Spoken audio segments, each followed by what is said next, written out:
The Vicar of Tours ******** The Vicar of Tours by Honoré de Balzac, translated by Catherine Prescott Wormley. Dedication to David, sculptor. The permanence of the work on which I inscribe your name, twice made illustrious in this century, is very problematical, whereas you have graven mine in bronze which survives nations, if only in their coins.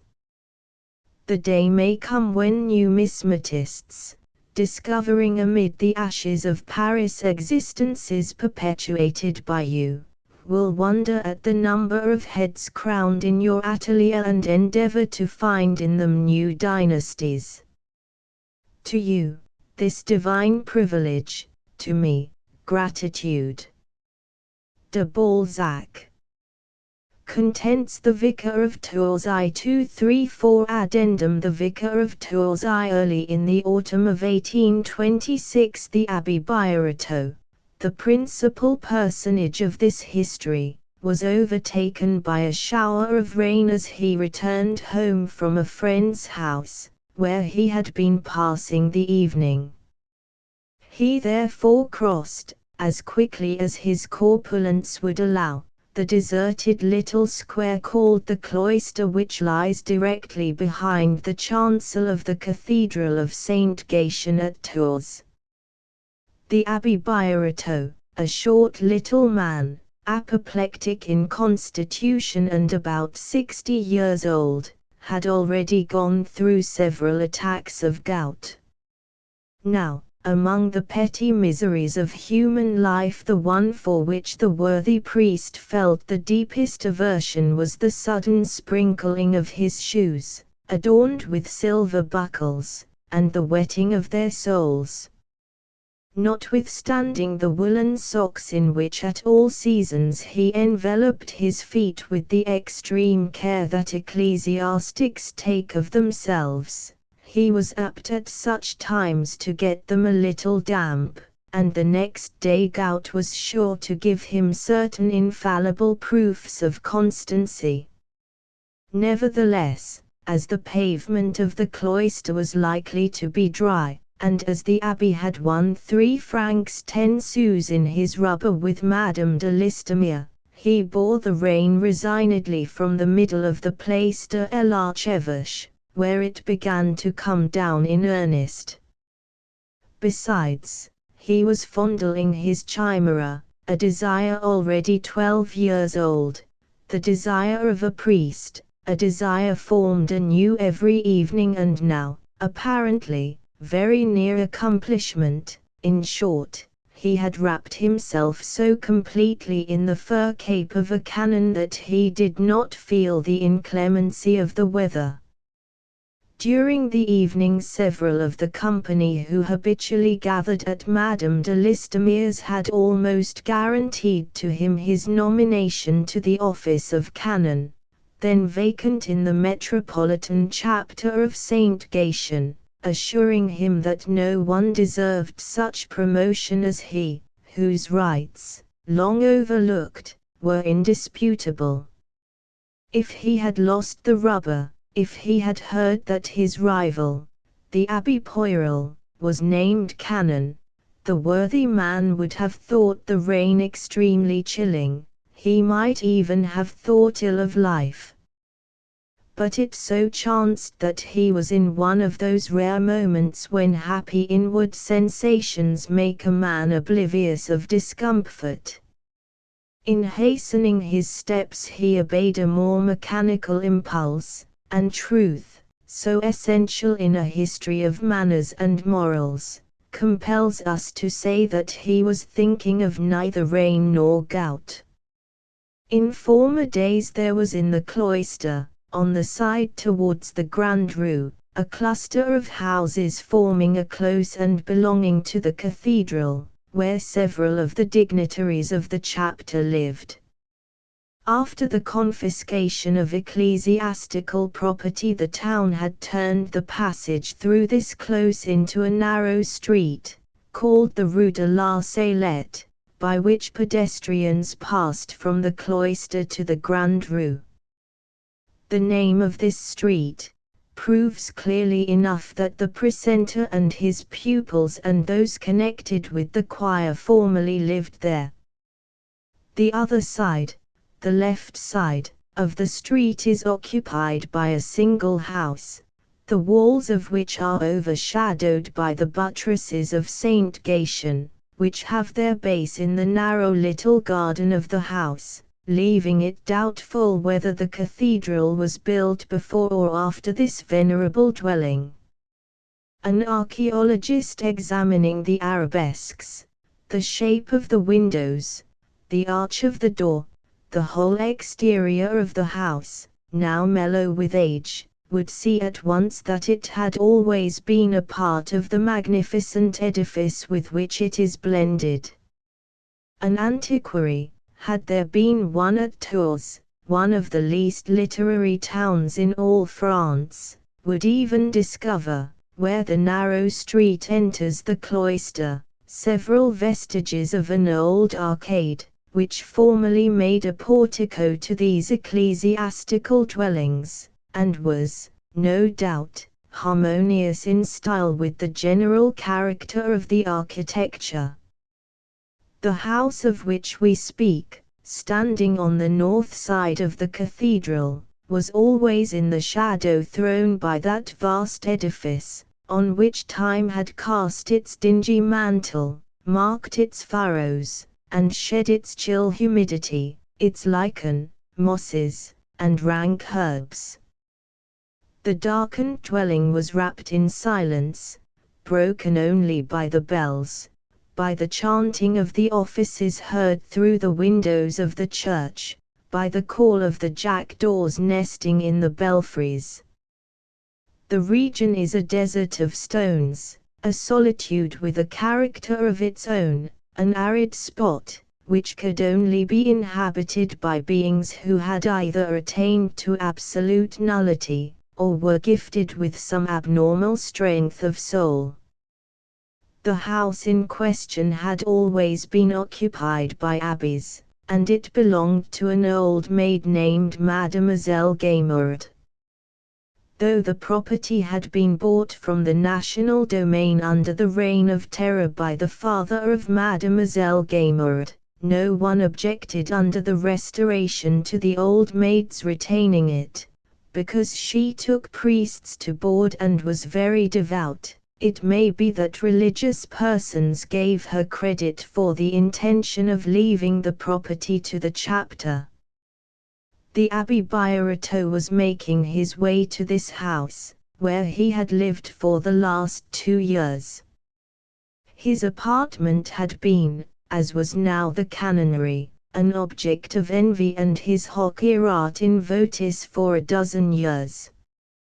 To be Mademoiselle Gaimard's boarder and to become a canon were the two great desires of his life. In fact, they do present accurately the ambition of a priest, who, considering himself on the highroad to eternity, can wish for nothing in this world but good lodging, good food, clean garments, shoes with silver buckles, a sufficiency of things for the needs of the animal, and a canonry to satisfy self-love.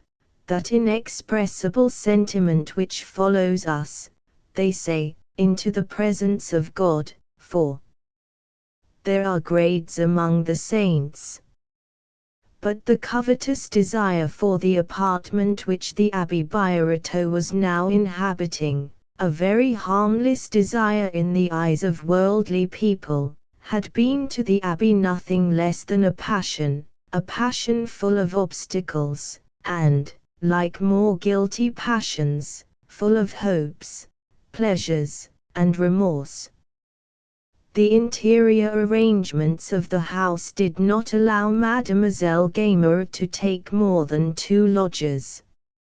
Now, for about 12 years before the day when Birotteau went to live with her, she had undertaken to keep in health and contentment 2 priests, namely, Monsieur l'Abbé Troubert and Monsieur l'Abbé Chapeloud.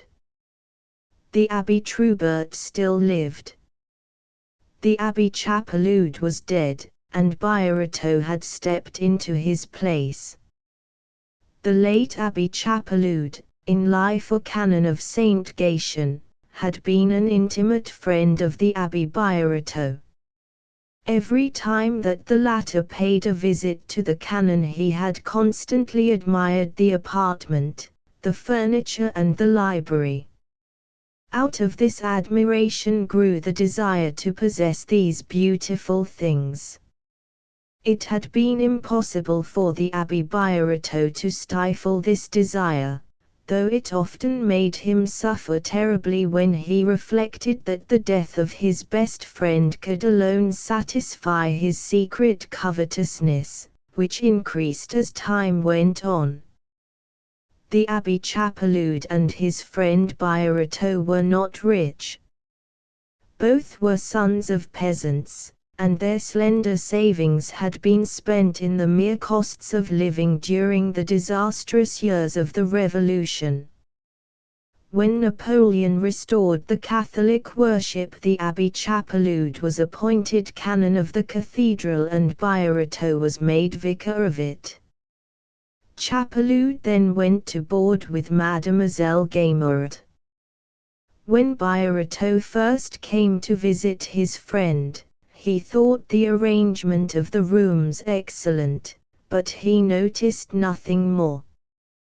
The outset of this concupiscence of chattels was very like that of a true passion, which often begins, in a young man, with cold admiration for a woman whom he ends in loving forever.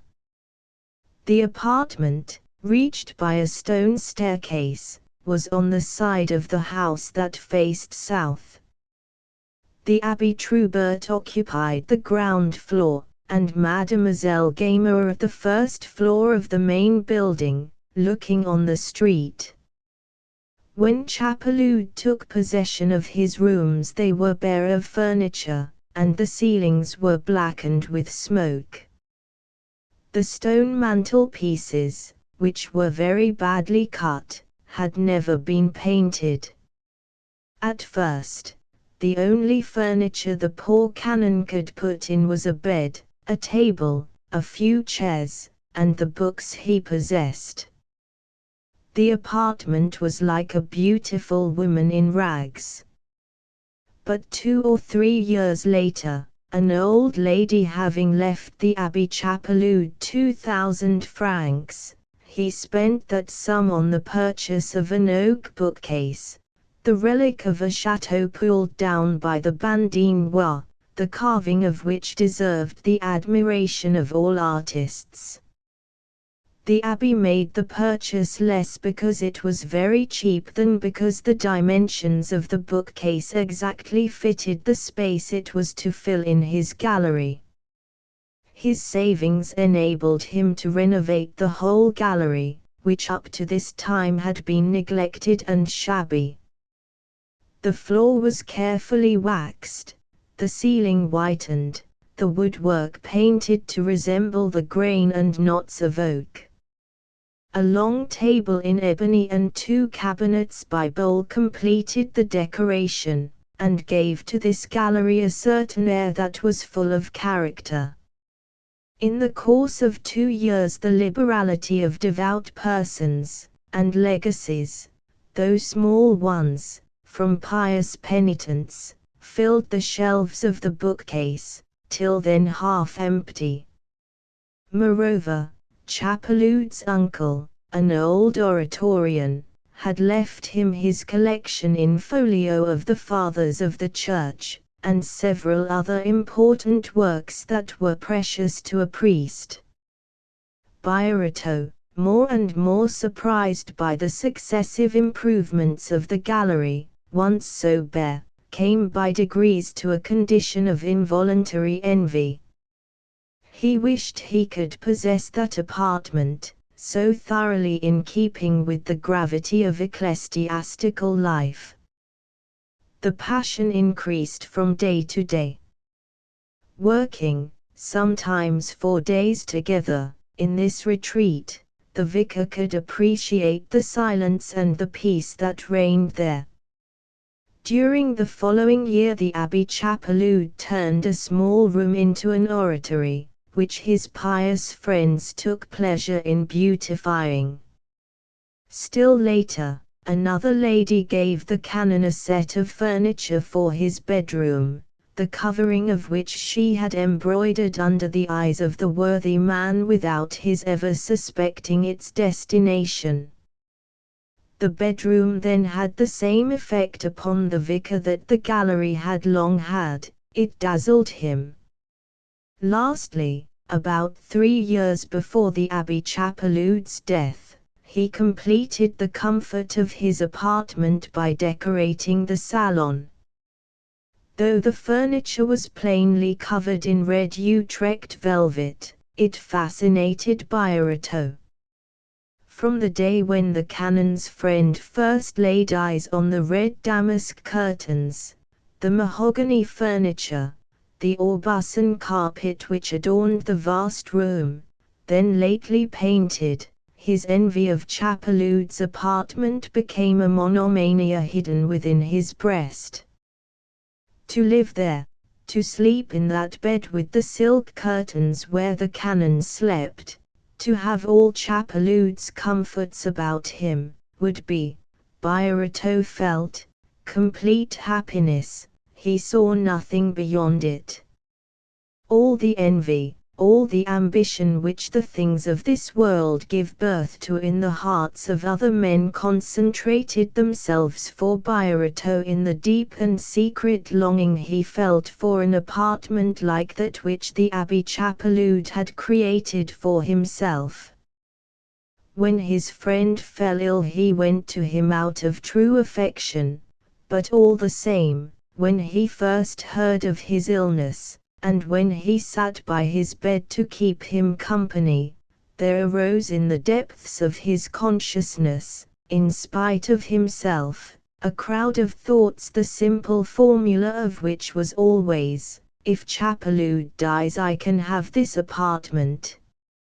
And yet, Birotteau, having an excellent heart, contracted ideas, and a limited mind, he did not go so far as to think of means by which to make his friend bequeath to him the library and the furniture. The Abbé Chapeloud, an amiable, indulgent egoist, fathomed his friend's desires, not a difficult thing to do, and forgave them, which may seem less easy to a priest, but it must be remembered that the vicar, whose friendship was faithful, did not fail to take a daily walk with his friend along their usual path in the Mail de Tours, never once depriving him of an instant of the time devoted for over 20 years to that exercise. Birotteau, who regarded his secret wishes as crimes, would have been capable, out of contrition, of the utmost devotion to his friend.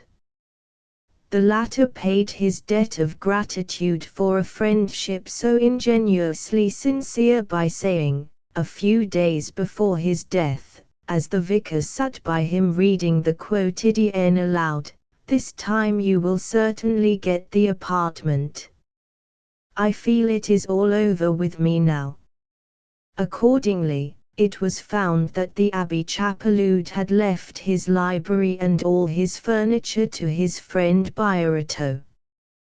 The possession of these things, so keenly desired, and the prospect of being taken to board by Mademoiselle Gaimard, certainly did allay the grief which Birotteau felt at the death of his friend the canon. He might not have been willing to resuscitate him, but he mourned him. For several days he was like Gargantus, who, when his wife died in giving birth to Pantagruel, did not know whether to rejoice at the birth of a son or grieve at having buried his good Babette, and therefore cheated himself by rejoicing at the death of his wife, and deploring the advent of Pantagruel.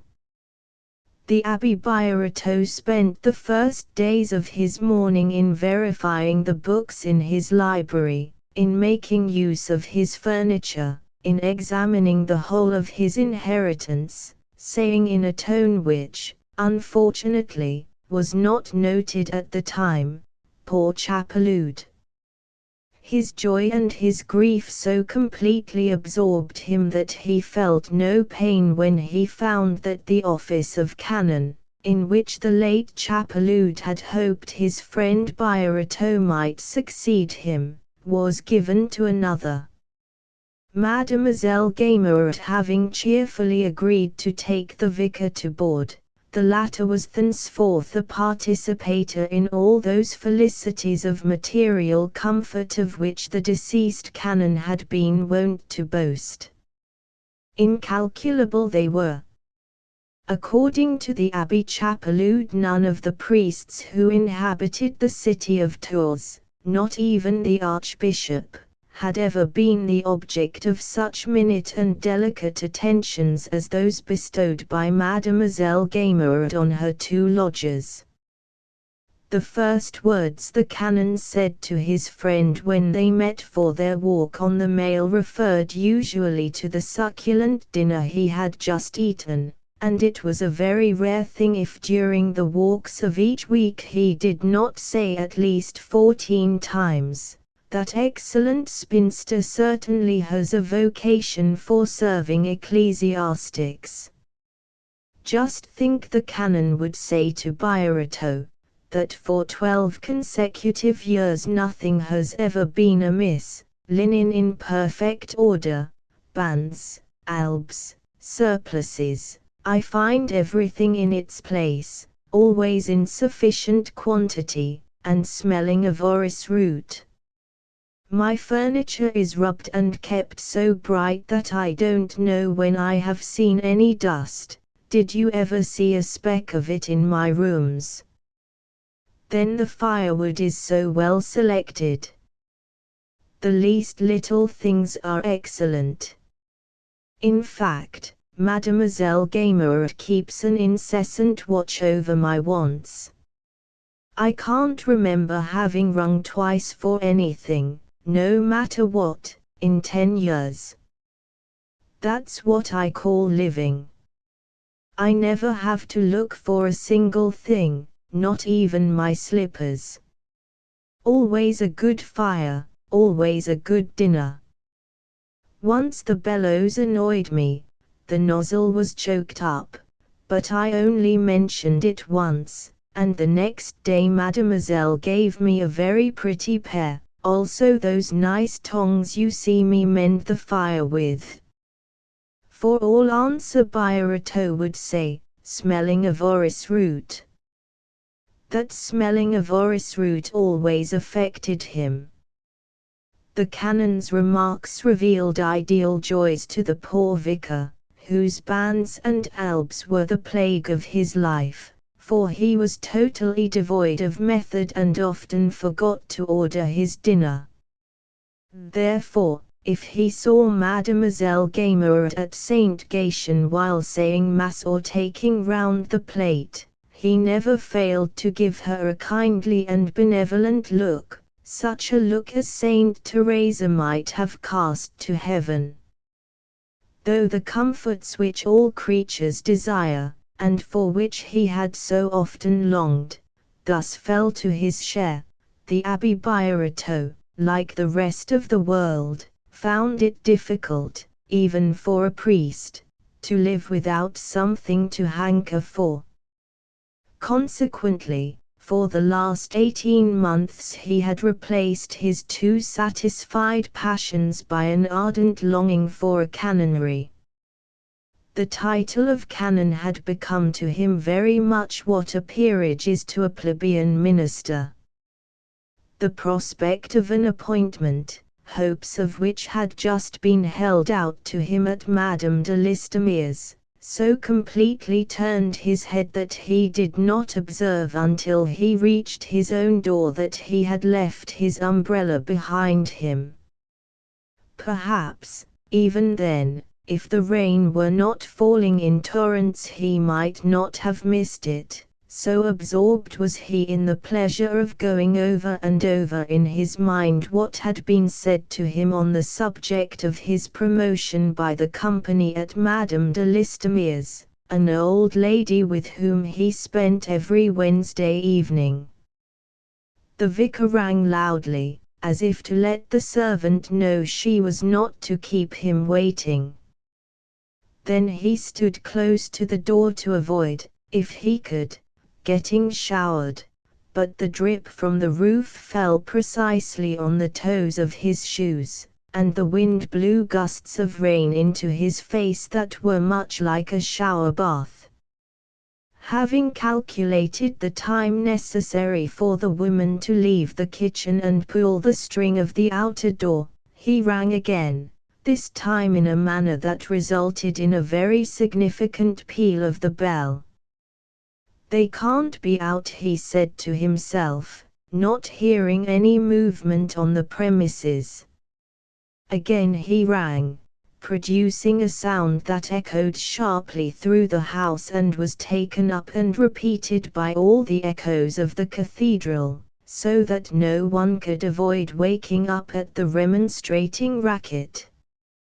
Accordingly, in a few moments, he heard, not without some pleasure in his wrath, the wooden shoes of the servant woman clacking along the paved path which led to the outer door.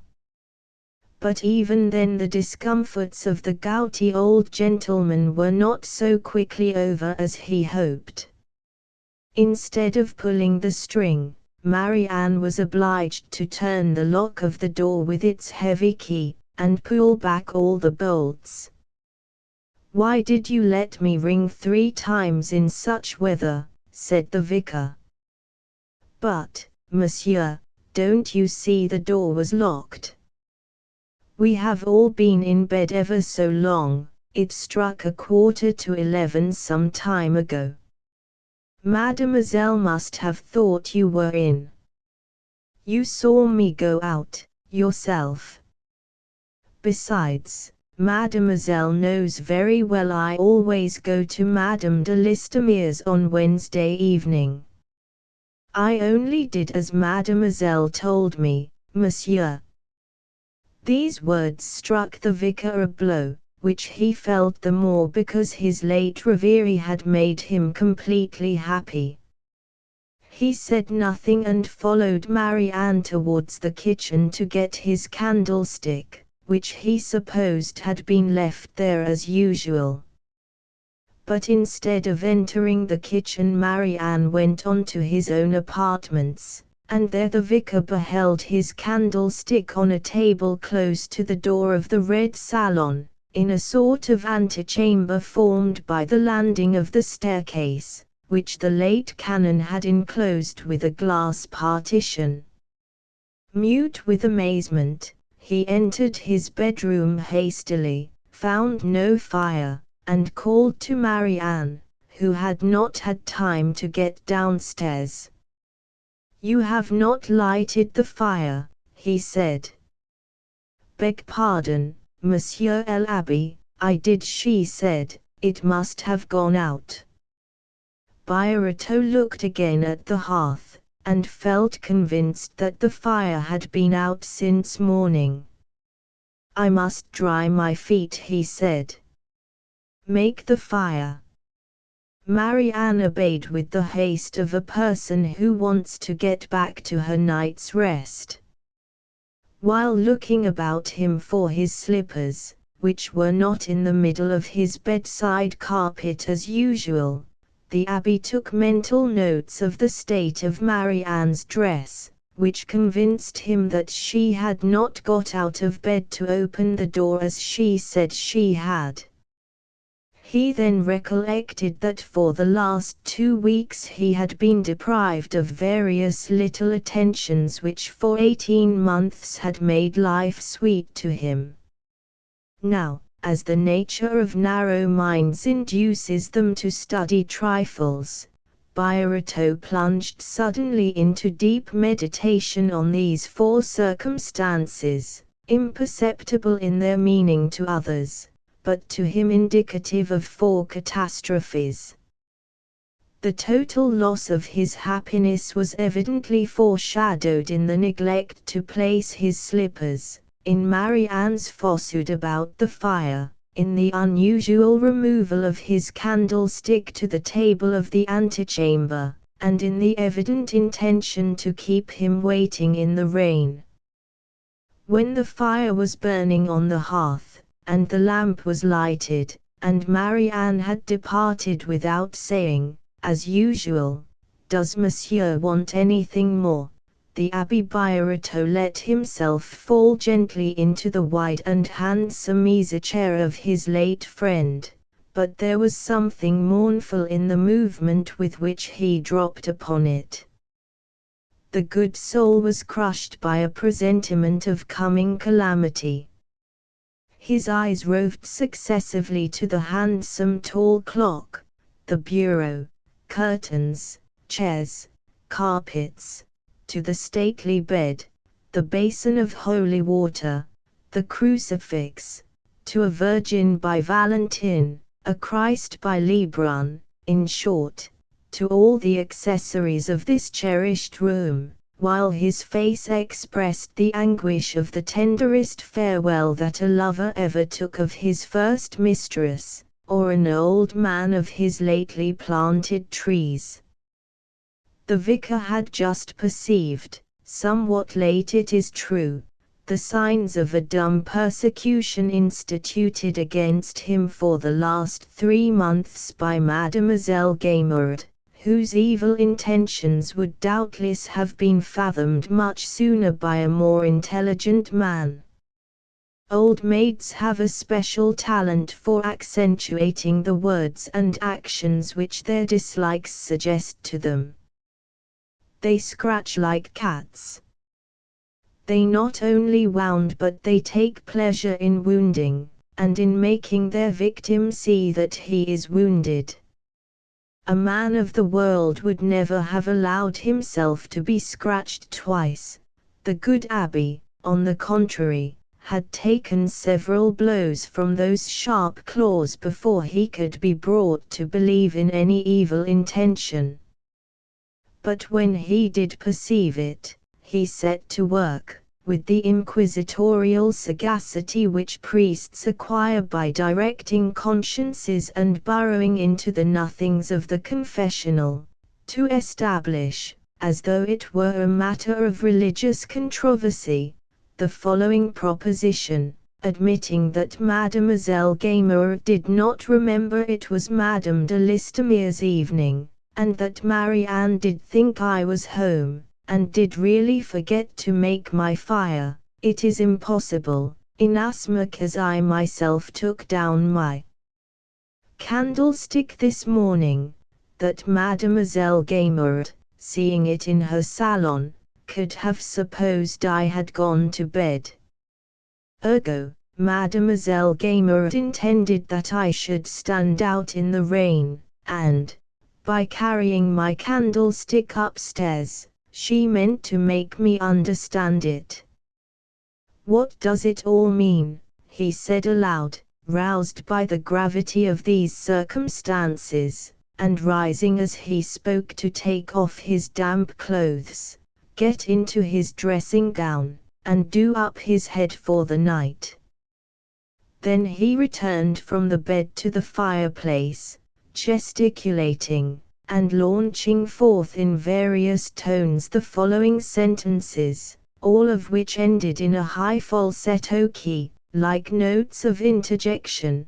"What the deuce have I done to her? Why is she angry with me? Marianne did not forget my fire. Mademoiselle told her not to light it. I must be a child if I can't see, from the tone and manner she has been taking to me, that I've done something to displease her. Nothing like it ever happened to Chapeloud. I can't live in the midst of such torments as, at my age, he went to bed hoping that the morrow might enlighten him on the causes of the dislike which threatened to destroy forever the happiness he had now enjoyed 2 years after wishing for it so long. Alas! The secret reasons for the inimical feelings Mademoiselle Gaimard bore to the luckless abbé were fated to remain eternally unknown to him, not that they were difficult to fathom, but simply because he lacked the good faith and candor by which great souls and scoundrels look within and judge themselves. A man of genius or a trickster says to himself, "I did wrong." Self-interest and native talent are the only infallible and lucid guides. Now the Abbé Birotteau, whose goodness amounted to stupidity, whose knowledge was only, as it were, plastered on him by dint of study, who had no experience whatever of the world and its ways, who lived between the Mass and the confessional, chiefly occupied in dealing the most trivial matters of conscience in his capacity of confessor to all the schools in town and to a few noble souls who rightly appreciated him, the Abbé Birotteau must be regarded as a great child, to whom most of the practices of social life were utterly unknown. And yet, the natural selfishness of all human beings, reinforced by the selfishness peculiar to the priesthood and that of the narrow life of the provinces, had insensibly, and unknown to himself, developed within him. If anyone had felt enough interest in the good man to probe his spirit and prove to him that in the numerous petty details of his life and in the minute duties of his daily existence he was essentially lacking in the self-sacrifice he professed, he would have punished and mortified himself in good faith. But those whom we offend by such unconscious selfishness pay little heed to our real innocence. What they want is vengeance, and they take it. Thus it happened that Birotteau, weak brother that he was made to undergo the decrees of that great distributive justice which goes about compelling the world to execute its judgments, called by ninnies the misfortunes of life. There was this difference between the late Chapeloud and the vicar: one was a shrewd and clever egoist, the other a simple-minded and clumsy one. When the canon went to board with Mademoiselle Gaimard he knew exactly how to judge of his landlady's character. The confessional had taught him to understand the bitterness that the sense of being kept outside the social pale puts into the heart of an old maid. He therefore calculated his own treatment of Mademoiselle Gaimard very wisely. She was then about 38 years old, and still retained a few pretensions, which, in well-behaved persons of her condition, change, rather later, into strong personal self-esteem. The canon saw plainly that to live comfortably with his landlady he must pay her invariably the same attentions and be more infallible than the Pope himself. To compass this result, he allowed no points of contact between himself and her except those that politeness demanded, and those which necessarily exist between two persons living under the same roof.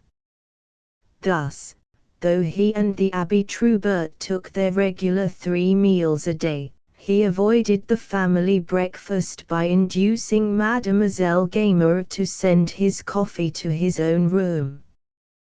He also avoided the annoyance of supper by taking tea in the houses of friends with whom he spent his evenings. In this way he seldom saw his landlady except at dinner, but he always came down to that meal a few minutes in advance of the hour. During this visit of courtesy, as it may be called, he talked to her, for the 12 years he had lived under her roof, on nearly the same topics, receiving from her the same answers. How she had slept, her breakfast, the trivial domestic events, her looks, her health, the weather, the time the church services had lasted, the incidents of the Mass, the health of such or such a priest. These were the subjects of their daily conversation. During dinner he invariably paid her certain indirect compliments. The fish had an excellent flavor. The seasoning of a sauce was delicious. Mademoiselle Gamert's capacities and virtues as mistress of a household were great. He was sure of flattering the old maid's vanity by praising the skill with which she made or prepared her preserves and pickles and pates and other gastronomical inventions. To cap all, the wily canon never left his landlady's yellow salon after dinner without remarking that there was no house in Tours where he could get such good coffee as that he had just imbibed. Thanks to this thorough understanding of Mademoiselle Gamert's character, and to the science of existence which he had put in practice for the last 12 years, no matter of discussion on the internal arrangements of the household had ever come up between them. The Abbé Chapeloud had taken note of the spinster's angles, asperities, and crabbedness, and had so arranged his avoidance of her that he obtained without the least difficulty all the concessions that were necessary to the happiness and tranquillity of his life. The result was that Mademoiselle Gamert frequently remarked to her friends and acquaintances that the Abbé Chapeloud was a very amiable man, extremely easy to live with, and a fine mind. As to her other lodger, the Abbé Troubert, she said absolutely nothing about him. Completely involved in the round of her life, like a satellite in the orbit of a planet, Troubert was to her a sort of intermediary creature between the individuals of the human species and those of the canine species. He was classed in her heart next, but directly before, the place intended for friends but now occupied by a fat and wheezy pug which she tenderly loved. She ruled Troubert completely, and the intermingling of their interests was so obvious that many persons of her social sphere believed that the Abbé Troubert had designs on the old maid's property, and was binding her to him unawares with infinite patience, and really directing her while he seemed to be obeying without ever letting her perceive in him the slightest wish on his part to govern her. When the Abbé Chapeloud died, the old maid, who desired a lodger with quiet ways, naturally thought of the vicar. Before the canon's will was made known she had meditated offering his rooms to the Abbé Troubert, who was not very comfortable on the ground floor. But when the Abbé Birotteau, on receiving his legacy, came to settle in writing the terms of his board, she saw he was so in love with the apartment, for which he might now admit his long-cherished desires, that she dared not propose the exchange, and accordingly sacrificed her sentiments of friendship to the demands of self-interest. But in order to console her beloved canon, Mademoiselle took up the large white Chateau Renaud bricks that made the floors of his apartment and replaced them by wooden floors laid in Point de Hongrie. She also rebuilt a smoky chimney. For 12 years the Abbé Birotteau had seen his friend Chapeloud in that house without ever giving a thought to the motive of the canon's extreme circumspection in his relations to Mademoiselle Gamert. When he came himself to live with that saintly woman he was in the condition of a lover on the point of being made happy. Even if he had not been by nature purblind of intellect, His eyes were too dazzled by his new happiness to allow him to judge of the landlady, or to reflect on the limits which he ought to impose on their daily intercourse. Mademoiselle Gaimard, seen from afar and through the prism of those material felicities which the vicar dreamed of enjoying in her house, seemed to him a perfect being, a faultless Christian, essentially charitable, the woman of the gospel, the wise virgin, adorned by all those humble and modest virtues which shed celestial fragrance upon life. So, with the enthusiasm of one who attains an object long desired, with the candor of a child, and the blundering foolishness of an old man utterly without worldly experience, he fell into the life of Mademoiselle Gaimard precisely as a fly is caught in a spider's web. The first day that he went to dine and sleep at the house he was detained in the salon after dinner, partly to make his landlady's acquaintance, but chiefly by that inexplicable embarrassment which often assails timid people and makes them fear to seem impolite by breaking off a conversation in order to take leave. Consequently he remained there the whole evening. Then a friend of his, a certain Mademoiselle Salomon de Villenoy, came to see him, and this gave Mademoiselle Gaimard the happiness of forming a card table, so that when the vicar went to bed he felt that he had passed a very agreeable evening. Knowing Mademoiselle Gaimard and the Abbé Troubert but slightly, he saw only the superficial aspects of their characters. Few persons bear their defects at once, they generally take on a becoming veneer. The worthy abbé was thus led to suggest to himself the charming plan of devoting all his evenings to Mademoiselle Gaimard, instead of spending them, as Chapeloud had done, elsewhere. The old maid had for years been possessed by a desire which grew stronger day by day. This desire, often formed by old persons and even by pretty women, had become in Mademoiselle Gaimard's soul as ardent a longing as that of Birotteau for Chapeloud's apartment, and it was strengthened by all those feelings of pride, egotism, envy, and vanity which pre-exist in the breasts of worldly people. This history is of all time. It suffices to widen slightly the narrow circle in which these personages are about to act to find the coefficient reasons of events which take place in the very highest spheres of social life. Mademoiselle Gaimard spent her evenings by rotation in 6 or 8 different houses.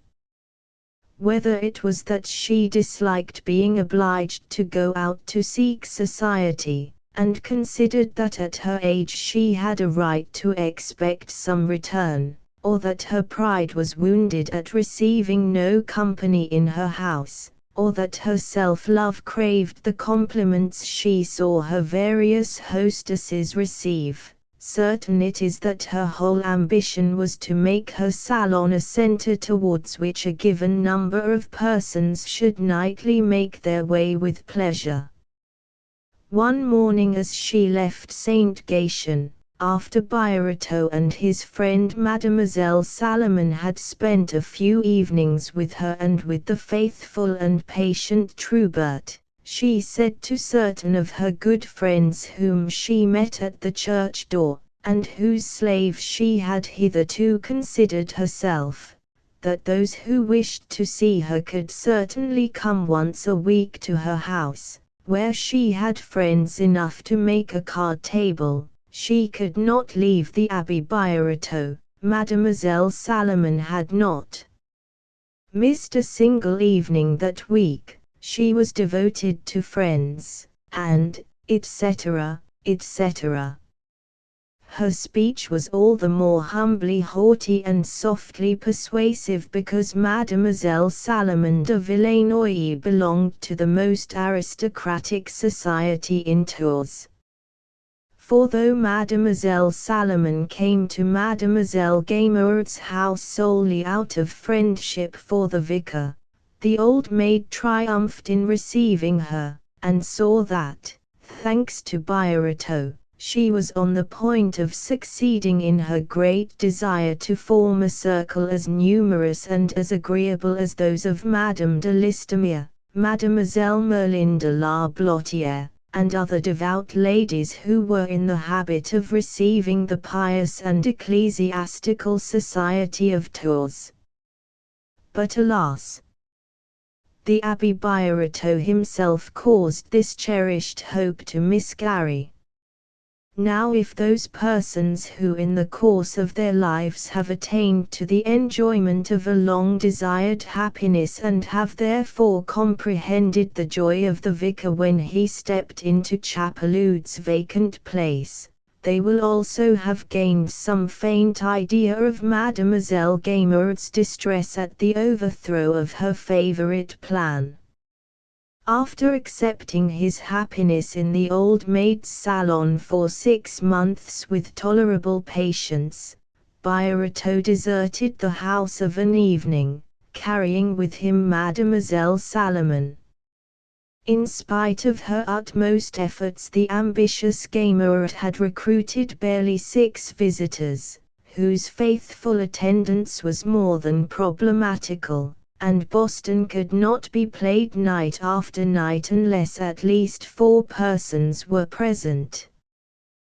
The defection of her 2 principal guests obliged her therefore to make suitable apologies and return to her evening visiting among former friends, for old maids find their own company so distasteful that they prefer to seek the doubtful pleasures of society. The cause of this desertion is plain enough. Although the vicar was one of those to whom heaven is hereafter to belong in virtue of the decree blessed are the poor in spirit, he could not, like some fools, endure the annoyance that other fools caused him. Persons without minds are like weeds that delight in good earth. They want to be amused by others, all the more because they are dull within. The incarnation of ennui to which they are victims, joined to the need they feel of getting a divorce from themselves, produces that passion for moving about, for being somewhere else than where they are, which distinguishes their species, and also that of all beings devoid of sensitiveness, and those who have missed their destiny, or who suffer by their own fault. Without really fathoming the vacuity and emptiness of Mademoiselle Gaimard's mind, or stating to himself the pettiness of her ideas, the poor abbé perceived, unfortunately too late, the defects which she shared with all old maids, and those which were peculiar to herself. The bad points of others show out so strongly against the good that they usually strike our eyes before they wound us. This moral phenomenon might, at a pinch, be made to excuse the tendency we all have, more or less, to gossip. It is so natural, socially speaking, to laugh at the failings of others that we ought to forgive the ridicule our own absurdities excite, and be annoyed only by calumny. But in this instance the eyes of the good vicar never reached the optical range which enables men of the world to see and evade their neighbors' rough points. Before he could be brought to perceive the faults of his landlady, he was forced to undergo the warning which nature gives to all her creatures: pain.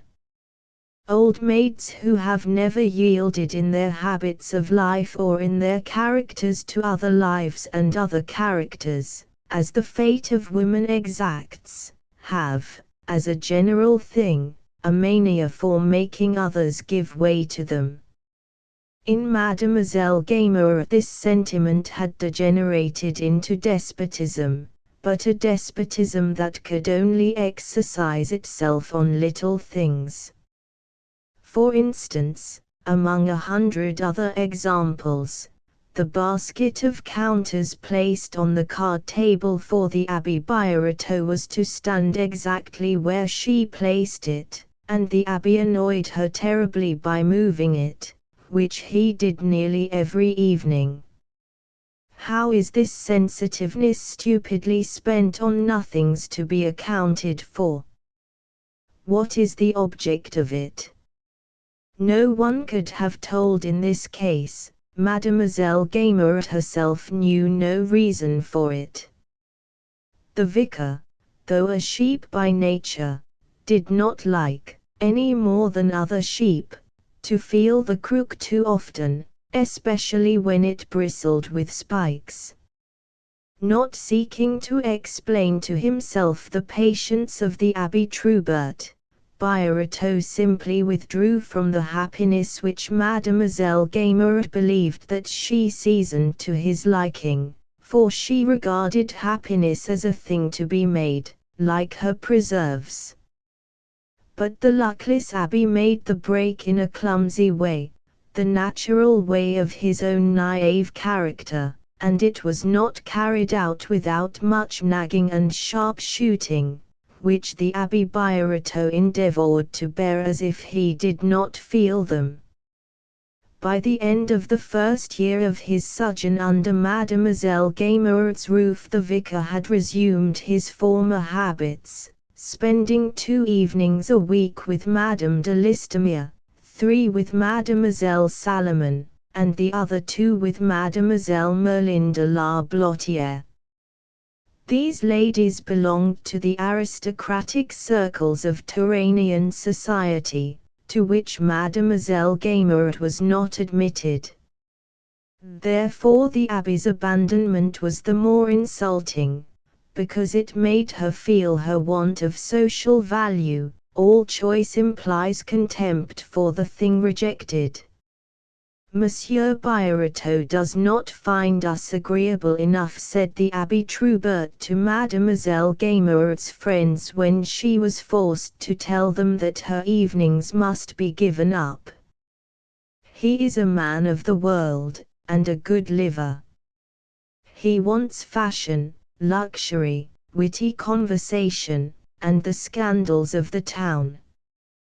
These words of course obliged Mademoiselle Gaimard to defend herself at Birotteau's expense. He is not much a man of the world, she said. If it had not been for the Abbé Chapeloud he would never have been received at Madame de Listomere's. Oh, what didn't I lose in losing the Abbé Chapeloud? Such an amiable man, and so easy to live with. In 12 whole years I never had the slightest difficulty or disagreement with him.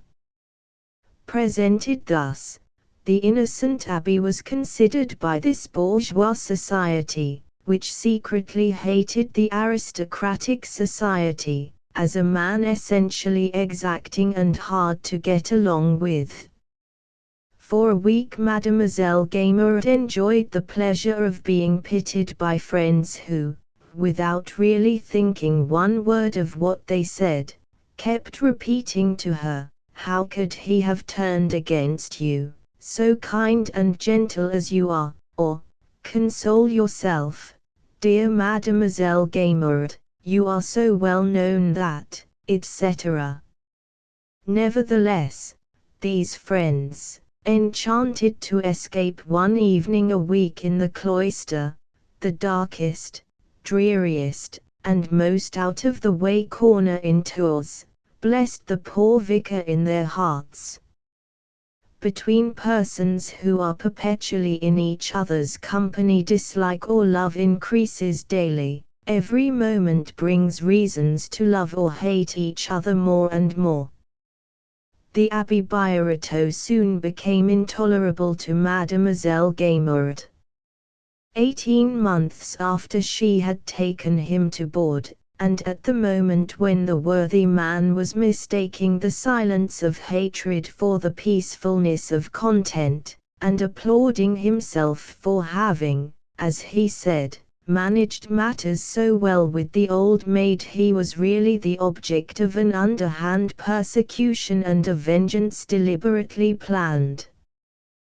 The four marked circumstances of the locked door, the forgotten slippers, the lack of fire, and the removal of the candlestick, were the first signs that revealed to him a terrible enmity, the final consequences of which were destined not to strike him until the time came when they were irreparable. As he went to bed, the worthy vicar worked his brains, quite uselessly, for he was soon at the end of them, to explain to himself the extraordinarily discourteous conduct of Mademoiselle Gaimard. The fact was that, having all along acted logically in obeying the natural laws of his own egotism, it was impossible that he should now perceive his own faults towards his landlady. Though the great things of life are simple to understand and easy to express, the littlenesses require a vast number of details to explain them. The foregoing events, which may be called a sort of prologue to this bourgeois drama, in which we shall find passions as violent as those excited by great interests, required this long introduction, and it would have been difficult for any faithful historian to shorten the account of these minute developments. To the next morning, on awaking, Birotteau thought so much of his prospective canonry that he forgot the four circumstances in which he had seen, the night before, such threatening prognostics of a future full of misery. The vicar was not a man to get up without a fire. He rang to let Marianne know that he was awake and that she must come to him. Then he remained, as his habit was, absorbed in somnolent musings. The servant's custom was to make the fire and gently draw him from his half-sleep by the murmured sound of her movements, a sort of music which he loved. 20 minutes passed and Marianne had not appeared. The vicar, now half a canon, was about to ring again, when he let go the bell-pull, hearing a man's step on the staircase. In a minute more the Abbé Troubert, after discreetly knocking at the door, obeyed Birotteau's invitation and entered the room. This visit, which the two abbés usually paid each other once a month, was no surprise to the vicar. The canon at once exclaimed when he saw that Marianne had not made the fire of his quasi-colleague. He opened the window and called to her harshly, telling her to come at once to the abbey. Then, turning round to his ecclesiastical brother, he said, "If Mademoiselle knew that you had no fire she would scold Marianne." After this speech he inquired about Birotteau's health, and asked in a gentle voice if he had had any recent news that gave him hopes of his canonry. The vicar explained the steps he had taken, and told, naively, the names of the persons with whom Madame de Listomere was using her influence, quite unaware that Troubert had never forgiven that lady for not admitting him, the Abbé Troubert, twice proposed by the bishop as vicar general, to her house.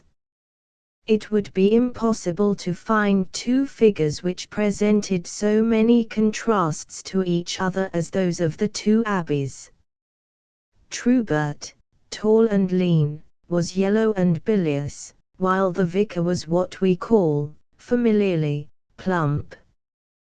Birotteau's face, round and ruddy, proclaimed a kindly nature barren of ideas, while that of the Abbé Troubert, long and ploughed by many wrinkles, took on at times an expression of sarcasm, or else of contempt, but it was necessary to watch him very closely before those sentiments could be detected. The canon's habitual condition was perfect calmness, and his eyelids were usually lowered over his orange-colored eyes, which could, however, give clear and piercing glances when he liked. Reddish hair added to the gloomy effect of this countenance, which was always obscured by the veil which deep meditation drew across its features.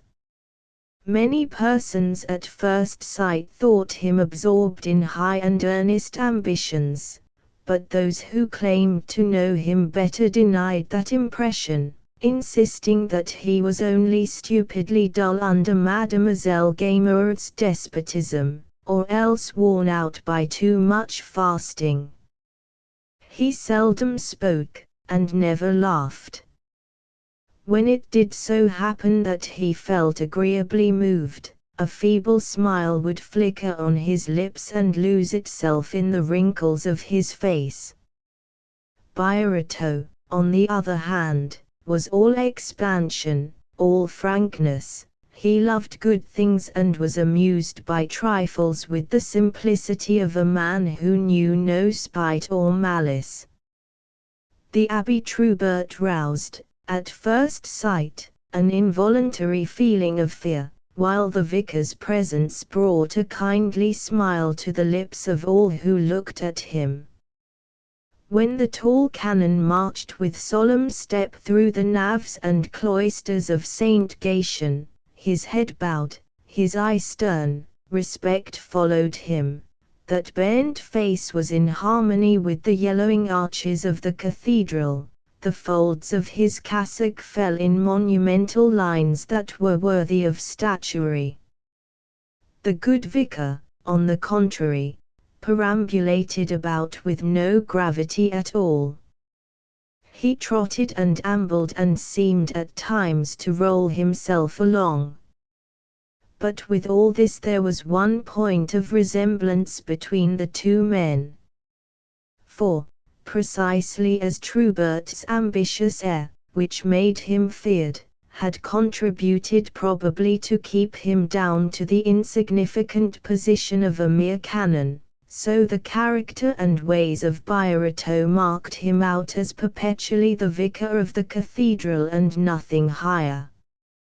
Yet the Abbé Troubert, now 50 years of age, had entirely removed, partly by the circumspection of his conduct and the apparent lack of all ambitions, and partly by his saintly life, the fears which his suspected ability and his powerful presence had roused in the minds of his superiors. His health having seriously failed him during the last year, it seemed probable that he would soon be raised to the office of Vicar General of the Archbishopric. His competitors themselves desired the appointment, so that their own plans might have time to mature during the few remaining days which a malady, now become chronic, might allow him.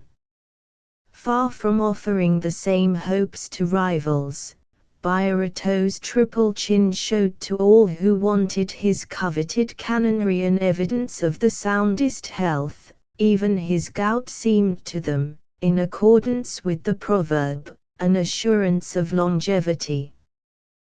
The Abbé Chapeloud, a man of great good sense, whose amiability had made the leaders of the diocese and the members of the best society in Tours seek his company, had steadily opposed, though secretly and with much judgment, the elevation of the Abbé Troubert.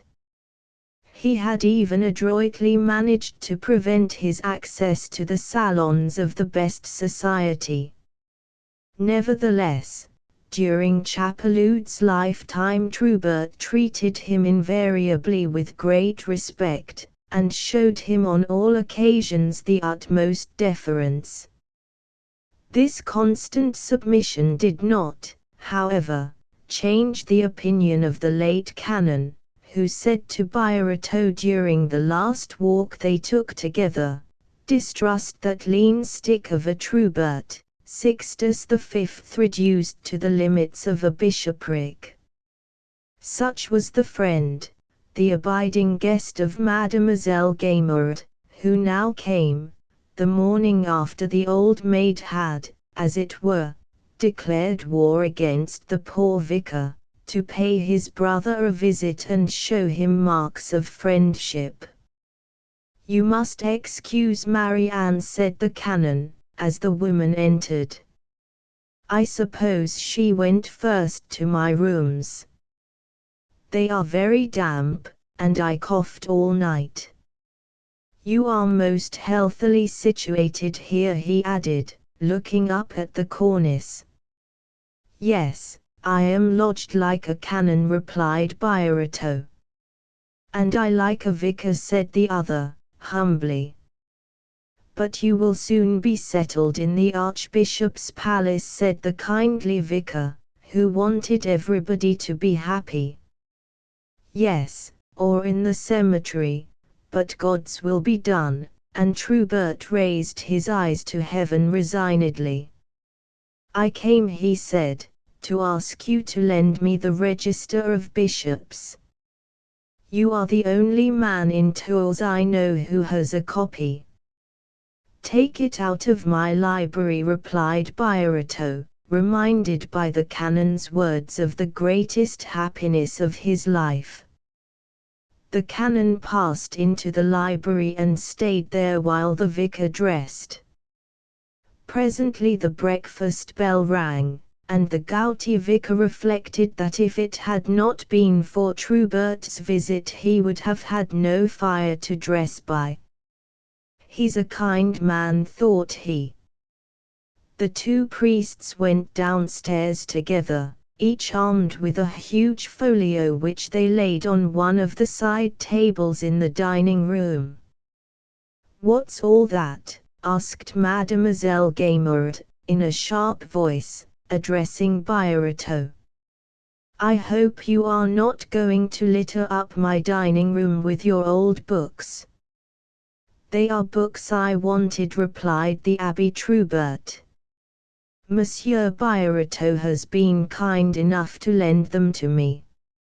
"I might have guessed it," she said, with a contemptuous smile.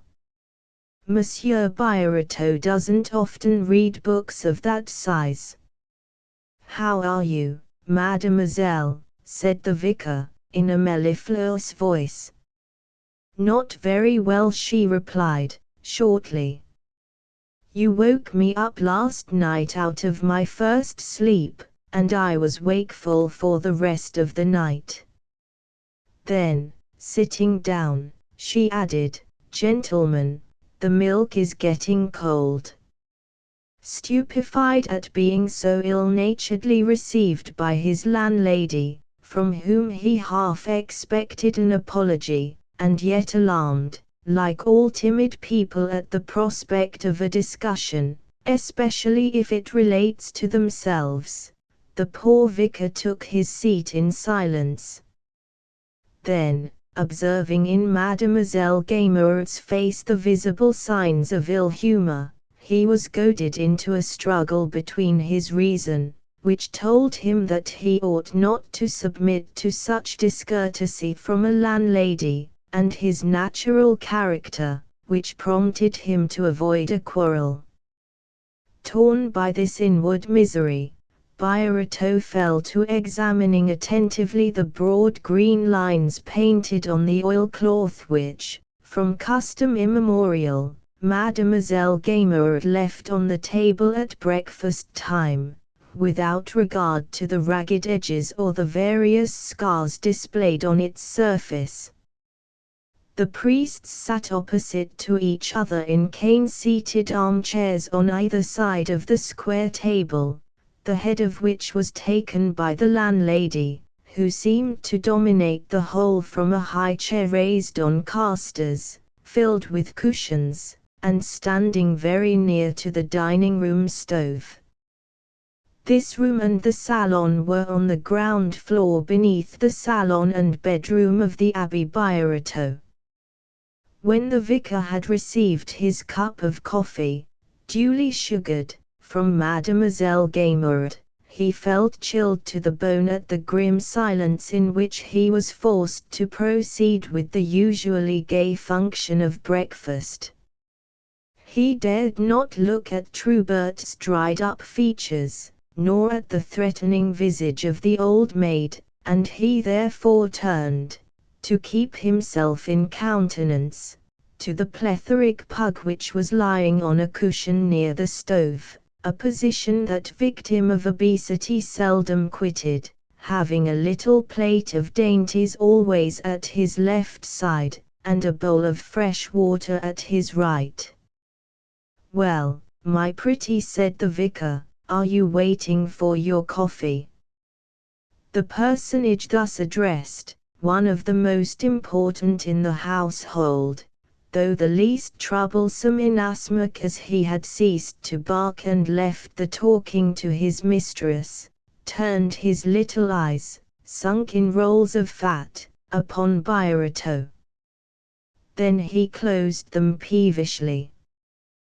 To explain the misery of the poor vicar, it should be said that being endowed by nature with an empty and sonorous loquacity, like the resounding of a football, he was in the habit of asserting, without any medical reason to back him, that speech favored digestion. Mademoiselle Gaimard, who believed in this hygienic doctrine, had not as yet refrained, in spite of their coolness, from talking at meals, though, for the last few mornings, the vicar had been forced to strain his mind to find beguiling topics on which to loosen her tongue. If the narrow limits of this history permitted us to report even one of the conversations which often brought a bitter and sarcastic smile to the lips of the Abbé Trubert, it would offer a finished picture of the Beautéon life of the provinces. The singular revelations of the Abbé Birotteau and Mademoiselle Gaimard relating to their personal opinions on politics, religion, and literature would delight observing minds. It would be highly entertaining to transcribe the reasons on which they mutually doubted the death of Napoleon in 1820, or the conjectures by which they mutually believed that the Dauphin was living, rescued from the temple in the hollow of a huge log of wood. Who could have helped laughing to hear them assert and prove, by reasons evidently their own, that the King of France alone imposed the taxes, that the chambers were convoked to destroy the clergy, that 1,300,000 persons had perished on the scaffold during the Revolution. They frequently discussed the press, without either of them having the faintest idea of what that modern engine really was.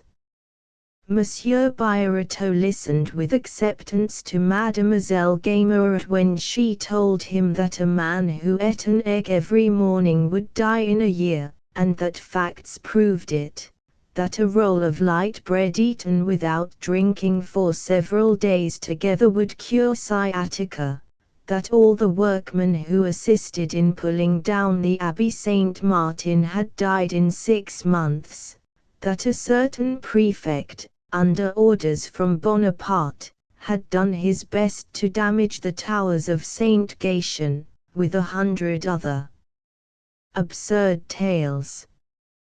But on this occasion poor Birotteau felt he was tongue-tied, and he resigned himself to eat a meal without engaging in conversation.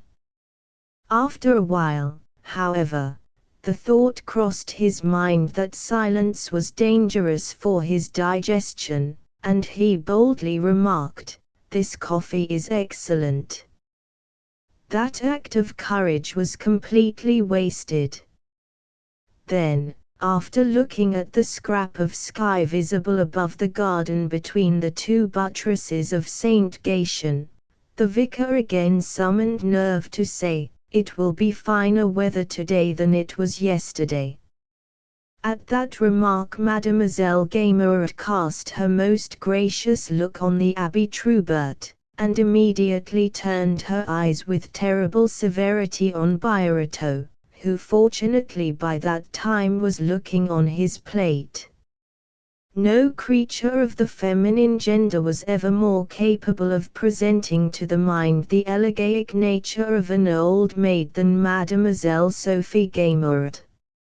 In order to describe a being whose character gives a momentous interest to the petty events of the present drama and to the anterior lives of the actors in it, it may be useful to give a summary of the ideas which find expression in the being of an old maid, remembering always that the habits of life form the soul, and the soul forms the physical presence.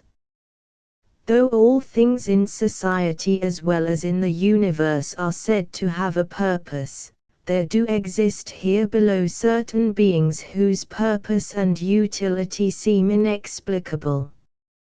Moral philosophy and political economy both condemn the individual who consumes without producing, who fills a place on the earth but does not shed upon it either good or evil, for evil is sometimes good, the meaning of which is not at once made manifest. It is seldom that old maids of their own motion enter the ranks of these unproductive beings. Now, if the consciousness of work done gives to the workers a sense of satisfaction which helps them to support life, the certainty of being a useless burden must, one would think, produce a contrary effect, and fill the minds of such fruitless beings with the same contempt for themselves which they inspire in others. This harsh social reprobation is one of the causes which contribute to fill the souls of old maids with the distress that appears in their faces. Prejudice, in which there is truth, does cast, throughout the world but especially in France, a great stigma on the woman with whom no man has been willing to share the blessings or endure the ills of life. Now, there comes to all unmarried women a period when the world, be it right or wrong, condemns them on the fact of this contempt, this rejection. If they are ugly, the goodness of their characters ought to have compensated for their natural imperfections. If, on the contrary, they are handsome, that fact argues that their misfortune has some serious cause. It is impossible to say which of the two classes is most deserving of rejection.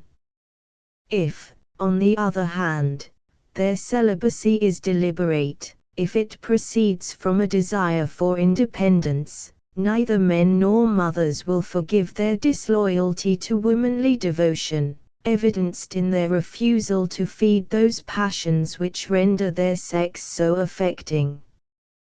To renounce the pangs of womanhood is to abjure its poetry and cease to merit the consolations to which mothers have inalienable rights. Moreover, the generous sentiments, the exquisite qualities of a woman will not develop unless by constant exercise. By remaining unmarried, a creature of the female sex becomes void of meaning, selfish and cold, she creates repulsion. This implacable judgment of the world is unfortunately too just to leave old maids in ignorance of its causes. Such ideas shoot up in their hearts as naturally as the effects of their saddened lives appear upon their features.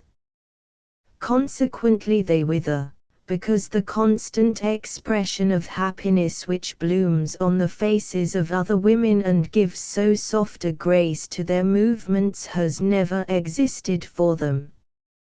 They grow sharp and peevish because all human beings who miss their vocation are unhappy. They suffer, and suffering gives birth to the bitterness of ill will. In fact, before an old maid blames herself for her isolation, she blames others, and there is but one step between reproach and the desire for revenge. But more than this, the ill grace and want of charm noticeable in these women are the necessary result of their lives. Never having felt a desire to please, elegance and the refinements of good taste are foreign to them. They see only themselves in themselves. This instinct brings them, unconsciously, to choose the things that are most convenient to themselves, at the sacrifice of those which might be more agreeable to others. Without rendering account to their own minds of the difference between themselves and other women, they end by feeling that difference and suffering under it. Jealousy is an indelible sentiment in the female breast. An old maid's soul is jealous and yet void, for she knows but one side, the miserable side, of the only passion men will allow, because it flatters them, to women. Thus thwarted in all their hopes, forced to deny themselves the natural development of their natures, old maids endure an inward torment to which they never grow accustomed. It is hard at any age, above all for a woman, to see a feeling of repulsion on the faces of others, when her true destiny is to move all hearts about her to emotions of grace and love. One result of this inward trouble is that an old maid's glance is always oblique, less from modesty than from fear and shame. Such beings never forgive society for their false position because they never forgive themselves for it. Now it is impossible for a woman who is perpetually at war with herself and living in contradiction to her true life, to leave others in peace or refrain from envying their happiness. The whole range of these sad truths could be read in the dulled grey eyes of Mademoiselle Gaimard. The dark circles that surrounded those eyes told of the inward conflicts of her solitary life. All the wrinkles on her face were in straight lines. The structure of her forehead and cheeks was rigid and prominent. She allowed, with apparent indifference, certain scattered hairs, once brown, to grow upon her chin. Her thin lips scarcely covered teeth that were too long, though still quite white. Her complexion was dark, and her hair, originally black, had turned grey from frightful headaches, a misfortune which obliged her to wear a false front. Not knowing how to put it on so as to conceal the junction between the real and the false, there were often little gaps between the border of her cap and the black string with which this semi-wig, always badly curled, was fastened to her head. Her gown, silk in summer, merino in winter, and always brown in color, was invariably rather tight for her angular figure and thin arms. Her collar, limp and bent, exposed too much the red skin of a neck which was ribbed like an oak leaf in winter seen in the light. Her origin explains to some extent the defects of her conformation. She was the daughter of a wood merchant, a peasant, who had risen from the ranks. She might have been plump at 18, but no trace remained of the fair complexion and pretty color of which she was wont to boast.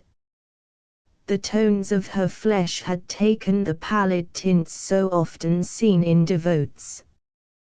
Her aquiline nose was the feature that chiefly proclaimed the despotism of her nature, and the flat shape of her forehead the narrowness of her mind. Her movements had an odd abruptness which precluded all grace. The mere motion with which she twitched her handkerchief from her bag and blew her nose with a loud noise would have shown her character and habits to a keen observer. Being rather tall, she held herself very erect, and justified the remark of a naturalist who once explained the peculiar gait of old maids by declaring that their joints were consolidating. When she walked, her movements were not equally distributed over her whole person, as they are in other women, producing those graceful undulations which are so attractive. She moved, so to speak, in a single block, seeming to advance at each step like the statue of the Commendator. When she felt in good humor she was apt, like other old maids, to tell of the chances she had had to marry, and of her fortunate discovery in time of the want of means of her lovers, proving, unconsciously, that her worldly judgment was better than her heart. This typical figure of the genus old maid was well framed by the grotesque designs, representing Turkish landscapes, on a varnished paper which decorated the walls of the dining room. Mademoiselle Gaimard usually sat in this room, which boasted of 2 pier tables and a barometer. Before the chair of each abbé was a little cushion covered with worsted work, the colors of which were faded. The salon in which she received company was worthy of its mistress. It will be visible to the eye at once when we state that it went by the name of the Yellow Salon. The curtains were yellow, the furniture and walls yellow. On the mantelpiece, surmounted by a mirror in a gilt frame, the candlesticks and a clock all of crystal struck the eye with sharp brilliancy. As to the private apartment of Mademoiselle Gaimard, no one had ever been permitted to look into it. Conjecture alone suggested that it was full of odds and ends, worn-out furniture, and bits of stuff and pieces dear to the hearts of all old maids. Such was the woman destined to exert a vast influence on the last years of the Abbé Birotteau. For want of exercising in nature's own way the activity bestowed upon women, and yet impelled to spend it in some way or other, Mademoiselle Gaimard had acquired the habit of using it in petty intrigues, provincial cabals, and those self-seeking schemes which occupy, sooner or later, the lives of all old maids. Birotteau, unhappily, had developed in Sophie Gaimard the only sentiments which it was possible for that poor creature to feel, those of hatred, a passion hitherto latent under the calmness and monotony of provincial life, but which was now to become the more intense because it was spent on petty things and in the midst of a narrow sphere. Birotteau was one of those beings who are predestined to suffer because, being unable to see things, they cannot avoid them. To them the worst happens. "Yes, it will be a fine day," replied the canon, after a pause, apparently issuing from a reverie and wishing to conform to the rules of politeness. Birotteau, frightened at the length of time which had elapsed between the question and the answer, for he had, for the first time in his life, taken his coffee without uttering a word, now left the dining room where his heart was squeezed as if in a vice. Feeling that the coffee lay heavy on his stomach, he went to walk in a sad mood among the narrow, box-edged garden paths which outlined a star in the little garden. As he turned after making the first round, he saw Mademoiselle Gaimard and the Abbé Troubert standing stock-still and silent on the threshold of the door, he with his arms folded and motionless like a statue on a tomb, she leaning against the blind door. Both seemed to be gazing at him and counting his steps. Nothing is so embarrassing to a creature naturally timid as to feel itself the object of a close examination, and if that is made by the eyes of hatred, the sort of suffering it causes is changed into intolerable martyrdom. Presently Birotteau fancied he was preventing Mademoiselle Gaimard and the Abbé from walking in the narrow path. That idea, inspired equally by fear and kindness, became so strong that he left the garden and went to the church, thinking no longer of his canonry, so absorbed was he by the disheartening tyranny of the old maid. Luckily for him he happened to find much to do at Saint Gatien, several funerals, a marriage, and 2 baptisms. Thus employed he forgot his griefs. When his stomach told him that dinner was ready he drew out his watch and saw, not without alarm, that it was some minutes after 4. Being well aware of Mademoiselle Gaimard's punctuality, he hurried back to the house. He saw at once on passing the kitchen door that the first course had been removed. When he reached the dining room the old maid said, with a tone of voice in which were mingled sour rebuke and joy at being able to blame him, "It is 4:30, Monsieur Birotteau. You know we are not to wait for you." The vicar looked at the clock in the dining room, and saw at once, by the way the gauze which protected it from dust had been moved, that his landlady had opened the face of the dial and set the hands in advance of the clock of the cathedral. He could make no remark. Had he uttered his suspicion it would only have caused and apparently justified one of those fierce and eloquent expositions to which Mademoiselle Gaimard, like other women of her class, knew very well how to give vent in particular cases. The 1,001 annoyances which a servant will sometimes make her master bear, or a woman her husband, were instinctively divined by Mademoiselle Gaimard and used upon Birotteau. The way in which she delighted in plotting against the poor vicar's domestic comfort bore all the marks of what we must call a profoundly malignant genius. Yet she so managed that she was never, so far as I could see, in the wrong. 8 days after the date on which this history began, the new arrangements of the household and the relations which grew up between the Abbé Birotteau and Mademoiselle Gaimard revealed to the former the existence of a plot which had been hatching for the last 6 months. As long as the old maid exercised her vengeance in an underhand way, and the vicar was able to shut his eyes to it and refuse to believe in her malevolent intentions, the moral effect upon him was slight.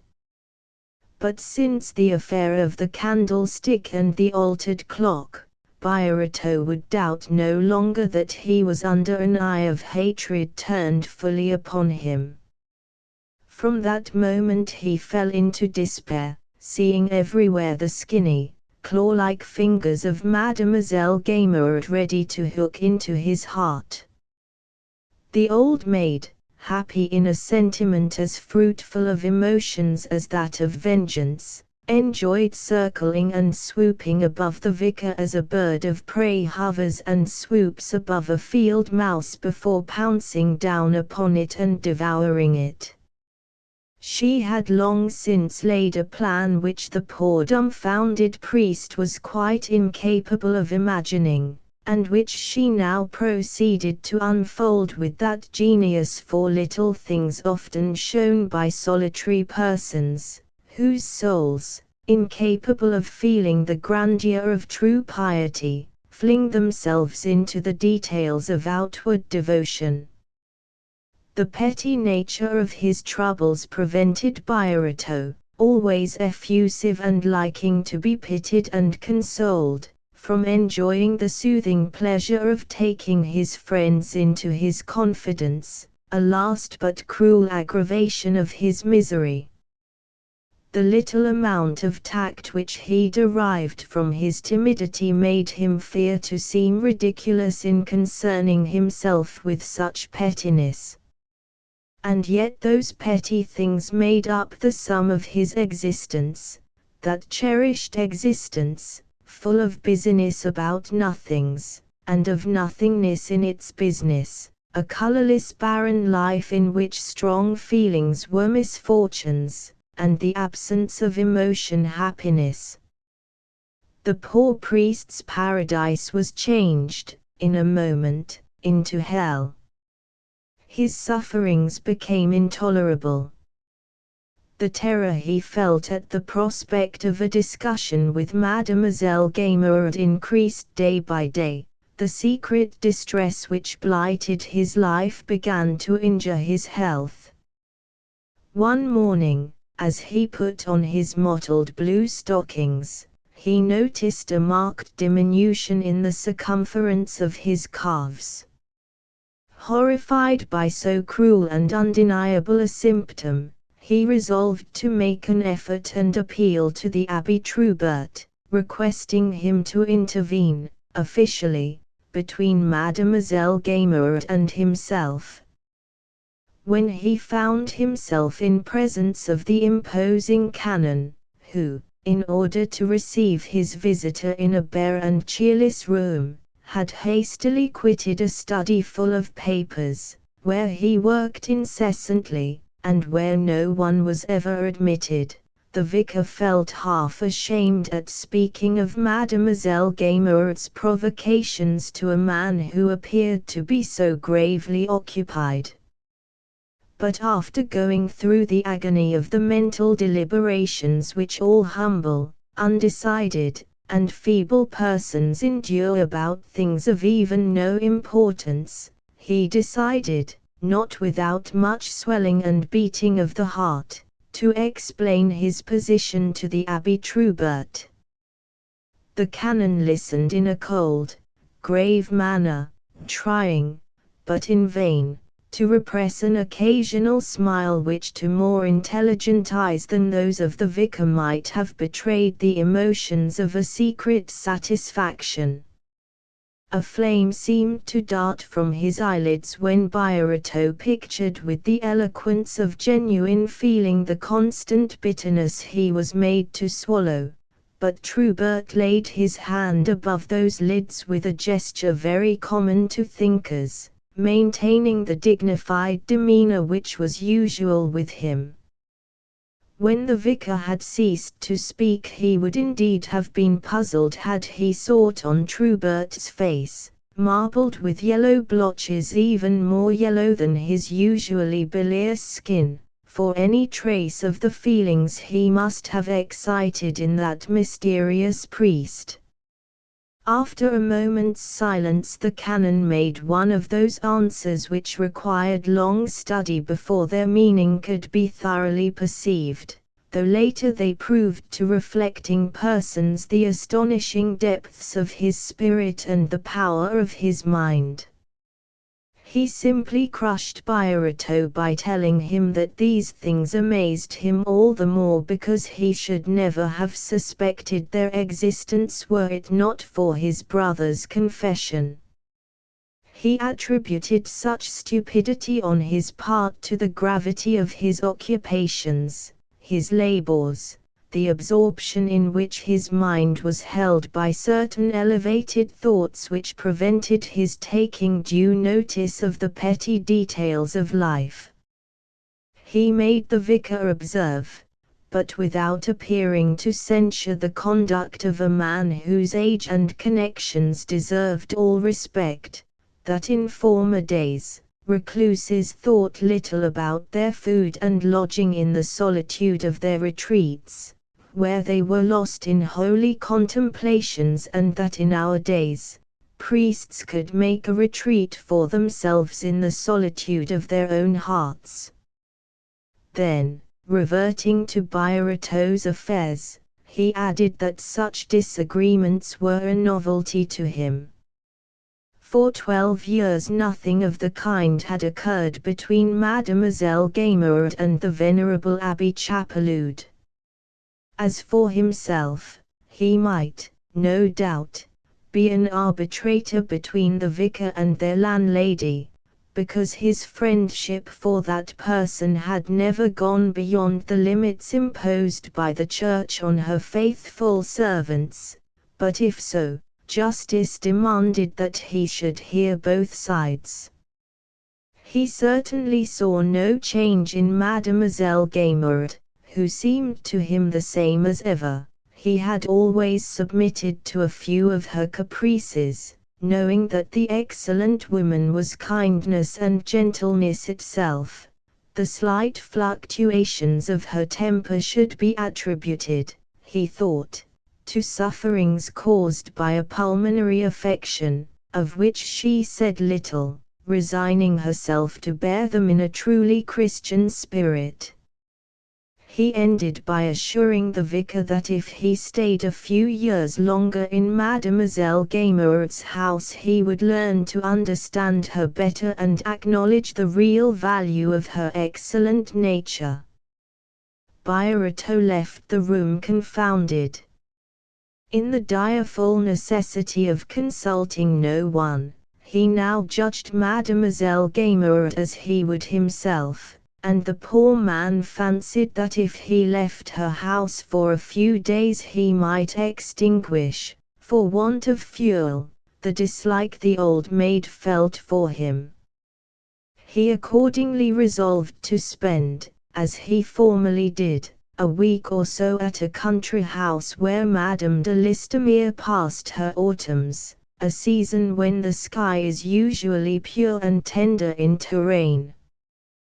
Poor man!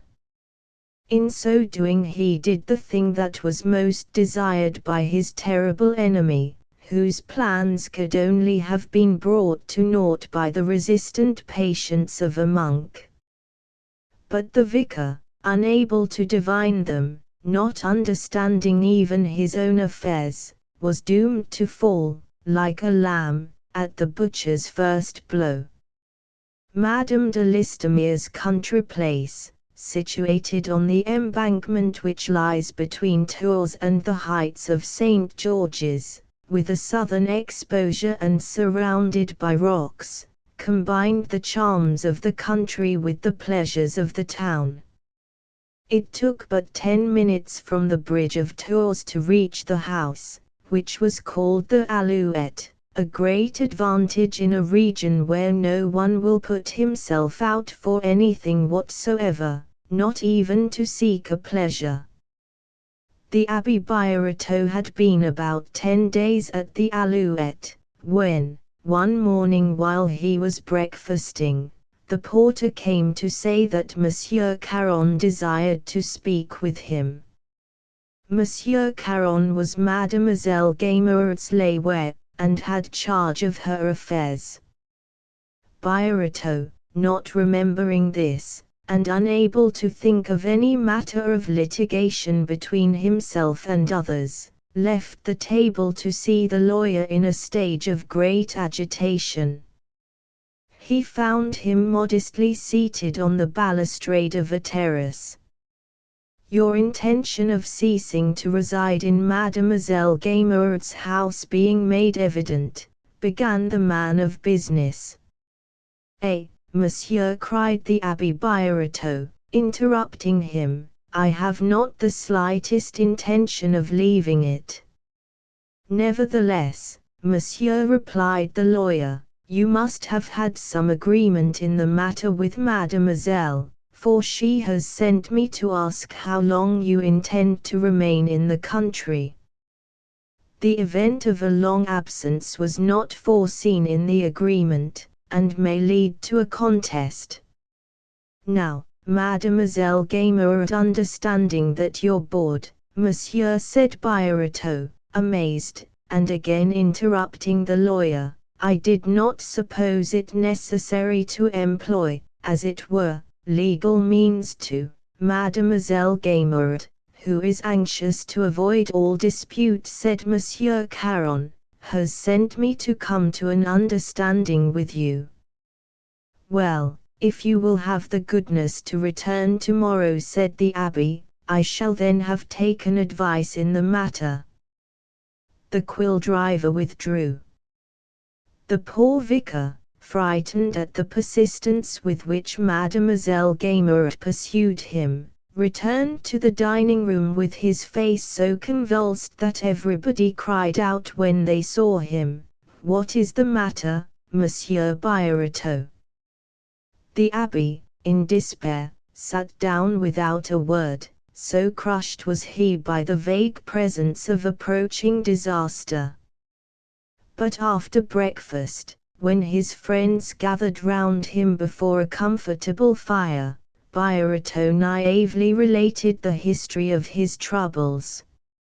His hearers, who were beginning to weary of the monotony of a country house, were keenly interested in a plot so thoroughly in keeping with the life of the provinces. They all took sides with the abbé against the old maid. Don't you see, my dear friend, said Madame de Listomere, that the Abbé Trubert wants your apartment?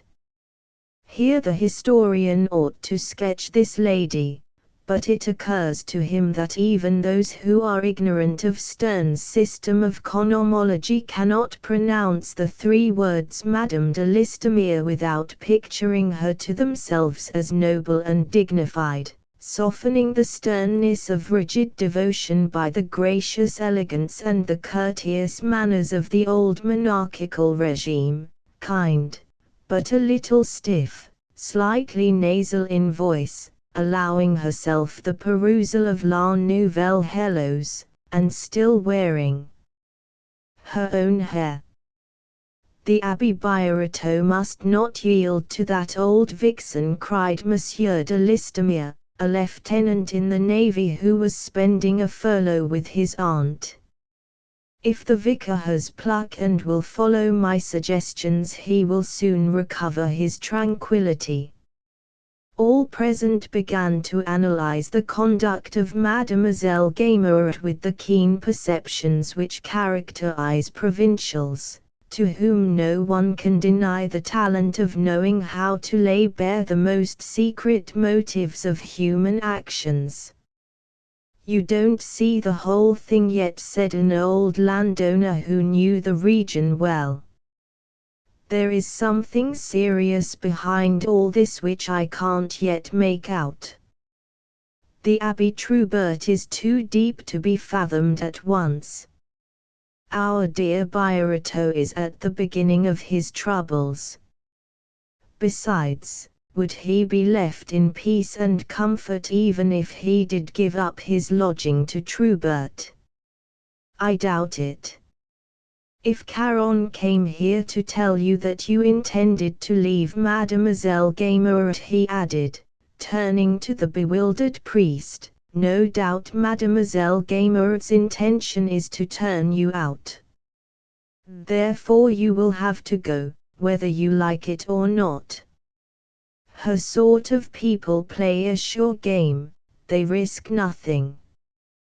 This old gentleman, Monsieur de Bourbon, could sum up and estimate provincial ideas as correctly as Voltaire summarized the spirit of his times. He was thin and tall, and chose to exhibit in the matter of clothes the quiet indifference of a landowner whose territorial value is quoted in the department. His face, tanned by the Touraine sun, was less intellectual than shrewd. Accustomed to weigh his words and measure his actions, he concealed a profound vigilance behind a misleading appearance of simplicity. A very slight observation of him sufficed to show that, like a Norman peasant, he invariably held the upper hand in business matters. He was an authority on winemaking, the leading science of Touraine. He had managed to extend the meadowlands of his domain by taking in a part of the alluvial soil of the Loire without getting into difficulties with the state. This clever proceeding gave him the reputation of a man of talent. If Monsieur de Bourbon's conversation pleased you and you were to ask who he was of a Tourainian, ho, a sly old fox, would be the answer of those who were envious of him, and they were many. In Touraine, as in many of the provinces, jealousy is the root of language. Monsieur de Bourbon's remark occasioned a momentary silence, during which the persons who composed the little party seemed to be reflecting. Meanwhile Mademoiselle Salomon de Villenoix was announced. She came from Tours in the hope of being useful to the poor abbé, and the news she brought completely changed the aspect of the affair. As she entered, everyone except Monsieur de Bourbon was urging Birotteau to hold his own against Troubert and Gaimard, under the auspices of the aristocratic society of the place, which would certainly stand by him. The Vicar General, to whom the appointments to office are entrusted, is very ill, said Mademoiselle Salomon, and the Archbishop has delegated his powers to the Abbé Troubert provisionally. The canonry will, of course, depend wholly upon him. Now last evening, at Mademoiselle de la Blottiere's, the Abbé Poirel talked about the annoyances which the Abbé Birotteau had inflicted on Mademoiselle Gaimard, as though he were trying to cast all the blame on our good abbé. The Abbé Birotteau, he said, is a man to whom the Abbé Chapeloud was absolutely necessary, and since the death of that venerable man, he has shown, and then came suggestions, calumnies, you understand. Troubert will be made Vicar General, said Monsieur de Bourbon, sententiously. Come, cried Madame de Listomere, turning to Birotteau, which do you prefer, to be made a canon, or continue to live with Mademoiselle Gaimard? To be a canon, cried the whole company. Well, then, resumed Madame de Listomere, you must let the Abbé Troubert and Mademoiselle Gaimard have things their own way. By sending Caron here they mean to let you know indirectly that if you consent to leave the house you shall be made canon. One good turn deserves another. Everyone present applauded Madame de Listomere's sagacity, except her nephew the Baron de Listomere, who remarked in a comic tone to Monsieur de Bourbon, I would like to have seen a fight between the Gaimard and the Birotteau.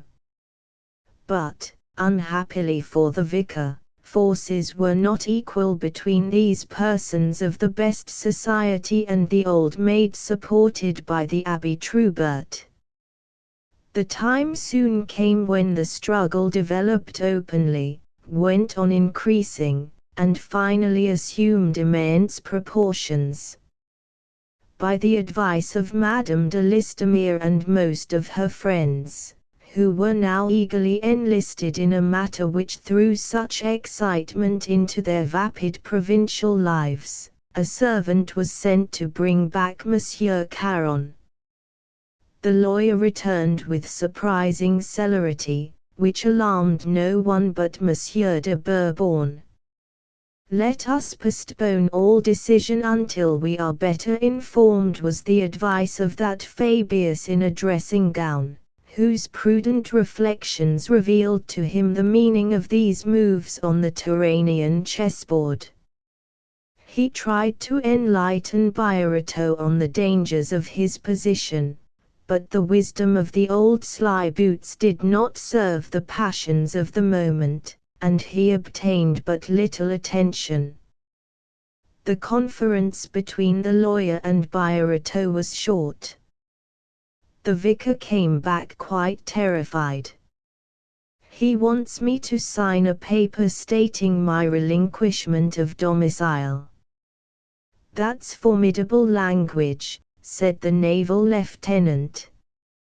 "What does it mean?" asked Madame de Listomere. "Merely that the abbé must declare in writing his intention of leaving Mademoiselle Gamert's house," said Monsieur de Bourbon, taking a pinch of snuff. "Is that all?" said Madame de Listomere.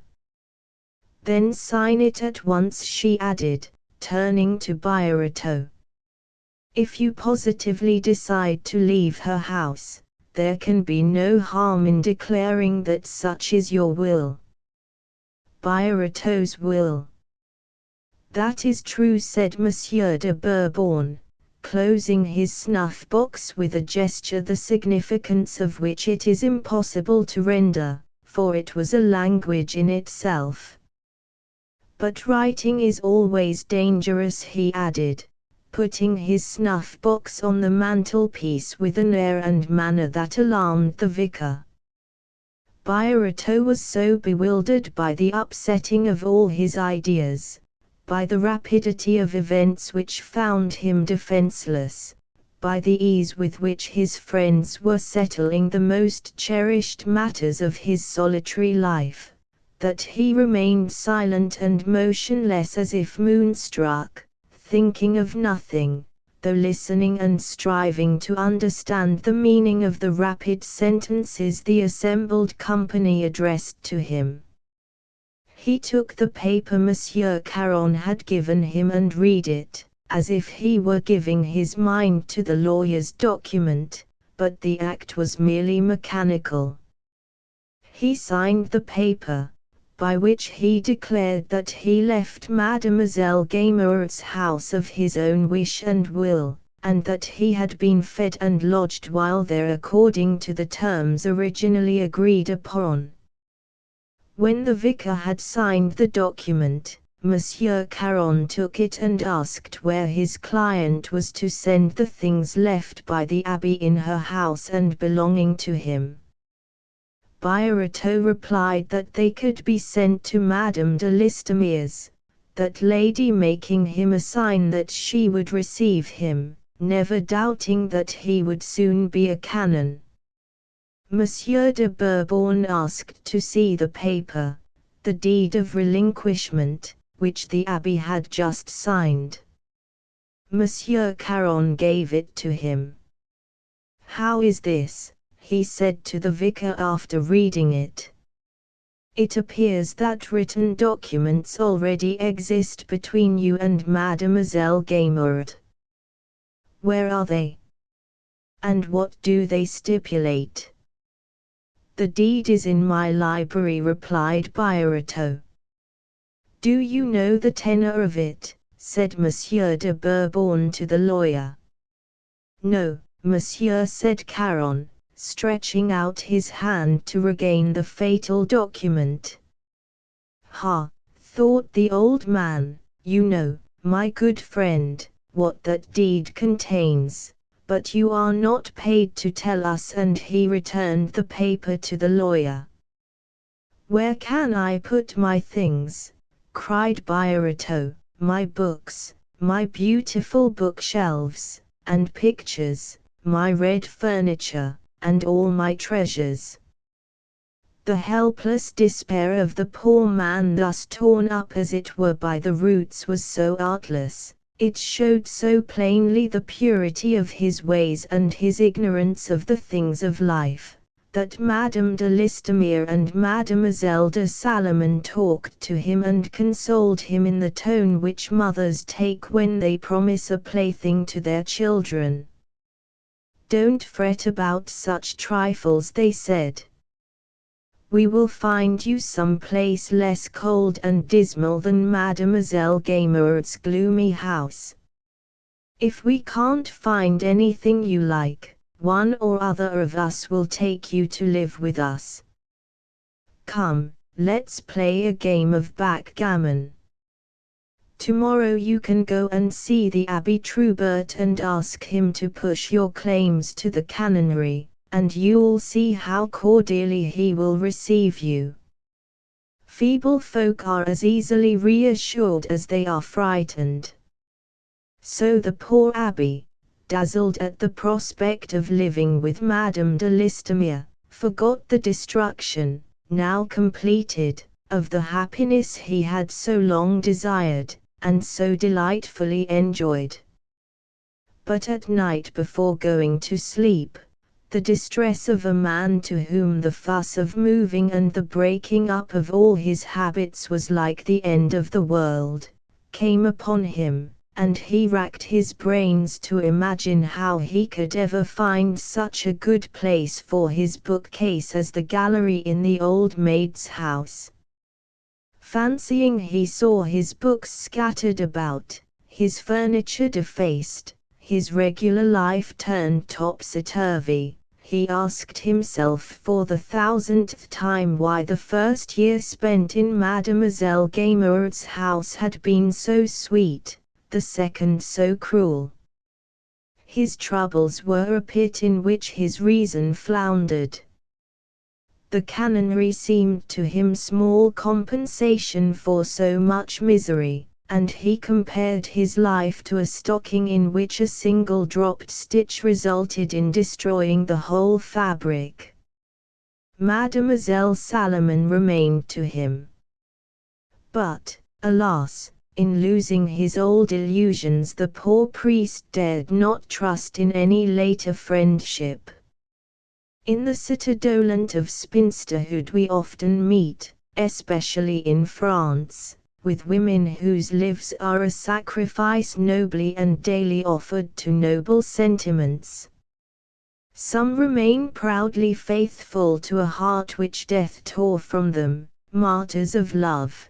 They learn the secrets of womanhood only though their souls. Others obey some family pride, which in our days, and to our shame, decreases steadily. These devote themselves to the welfare of a brother, or to orphan nephews. They are mothers while remaining virgins. Such old maids attain to the highest heroism of their sex by consecrating all feminine feelings to the help of sorrow. They idealize womanhood by renouncing the rewards of woman's destiny, accepting its pains. They live surrounded by the splendor of their devotion, and men respectfully bow the head before their faded features. Mademoiselle de Sombreuil was neither wife nor maid, she was and ever will be a living poem. Mademoiselle Salomon de Villenoix belonged to the race of these heroic beings.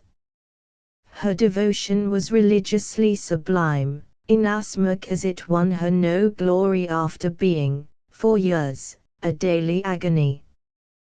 Beautiful and young, she loved and was beloved. Her lover lost his reason.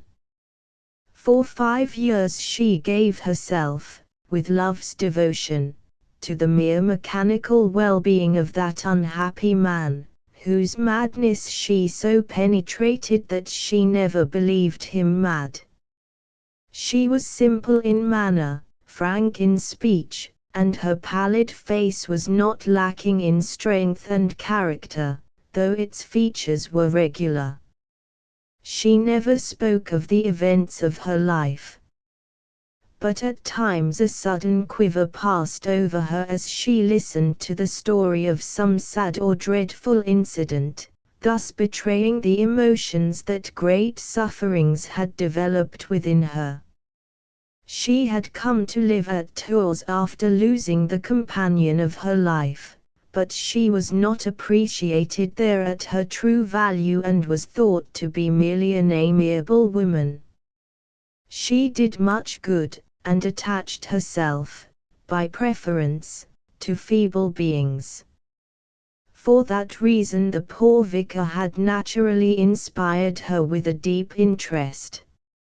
Mademoiselle de Villenoix, who returned to Tours the next morning, took Birotteau with her and set him down on the quay of the cathedral, leaving him to make his own way to the cloister, where he was bent on going, to save at least the canonry and to superintend the removal of his furniture. He rang, not without violent palpitations of the heart, at the door of the house whither, for 14 years, he had come daily, and where he had lived blissfully, and from which he was now exiled forever, after dreaming that he should die there in peace like his friend Chapeloud. Marianne was surprised at the vicar's visit. He told her that he had come to see the Abbé Troubert, and turned towards the ground-floor apartment where the canon lived, but Marianne called to him, "Not there, Monsieur le Vicaire, the Abbé Troubert is in your old apartment." These words gave the vicar a frightful shock.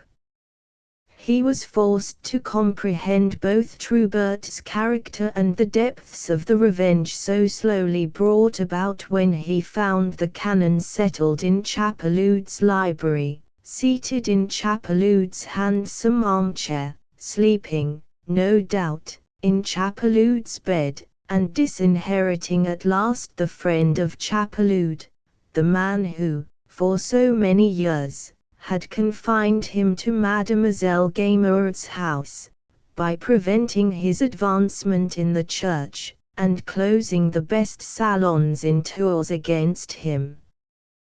By what magic wand had the present transformation taken place? Surely these things belonged to Birotteau.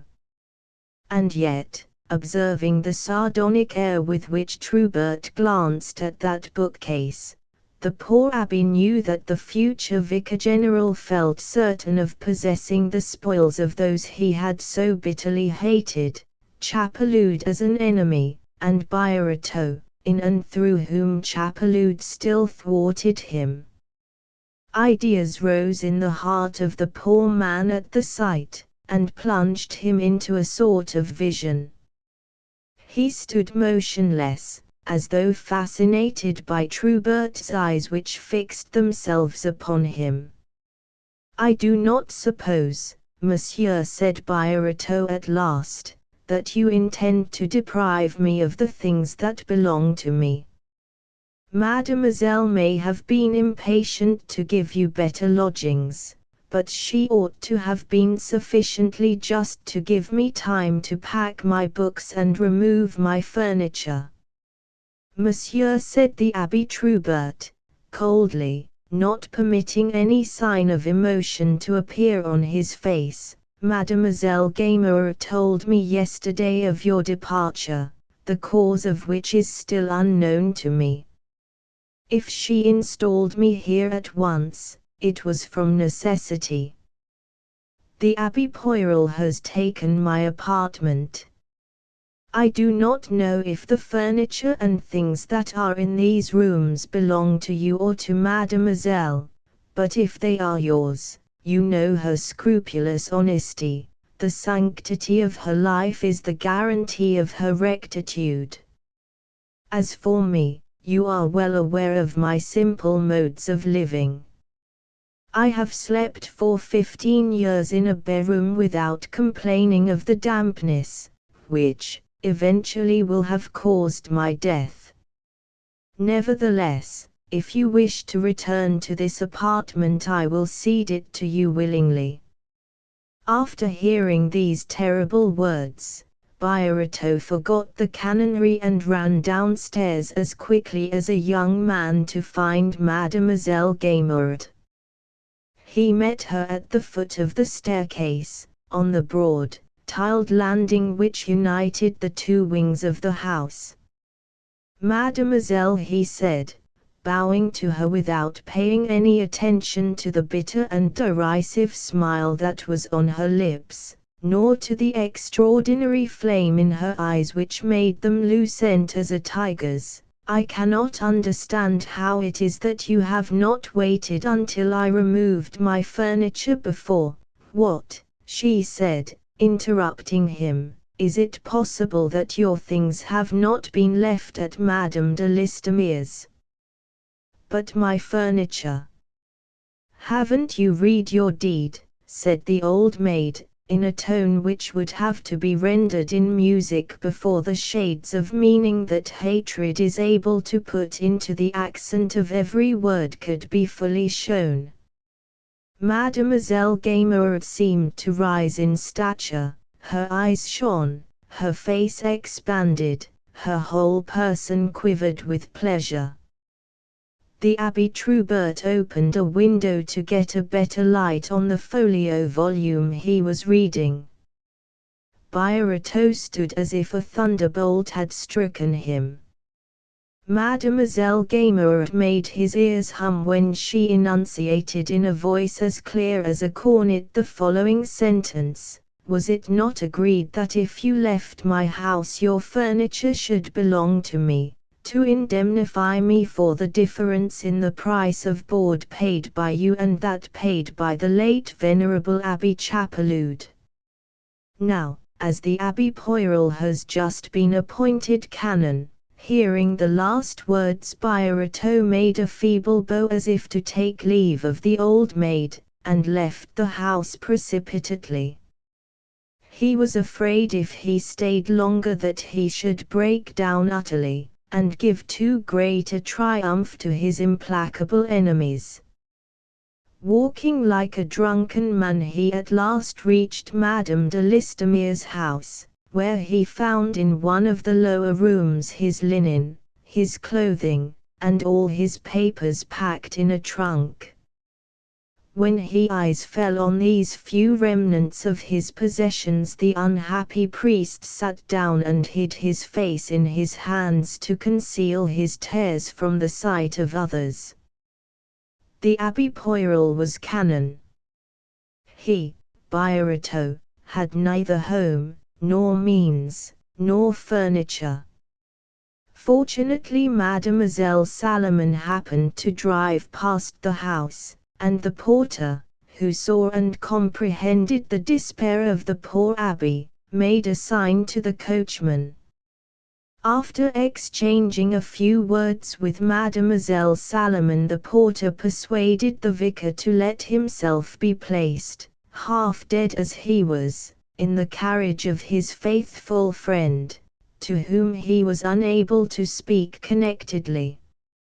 Mademoiselle Salomon, alarmed at the momentary derangement of a head that was always feeble, took him back at once to the Alouette, believing that this beginning of mental alienation was an effect produced by the sudden news of Abbé Poirel's nomination.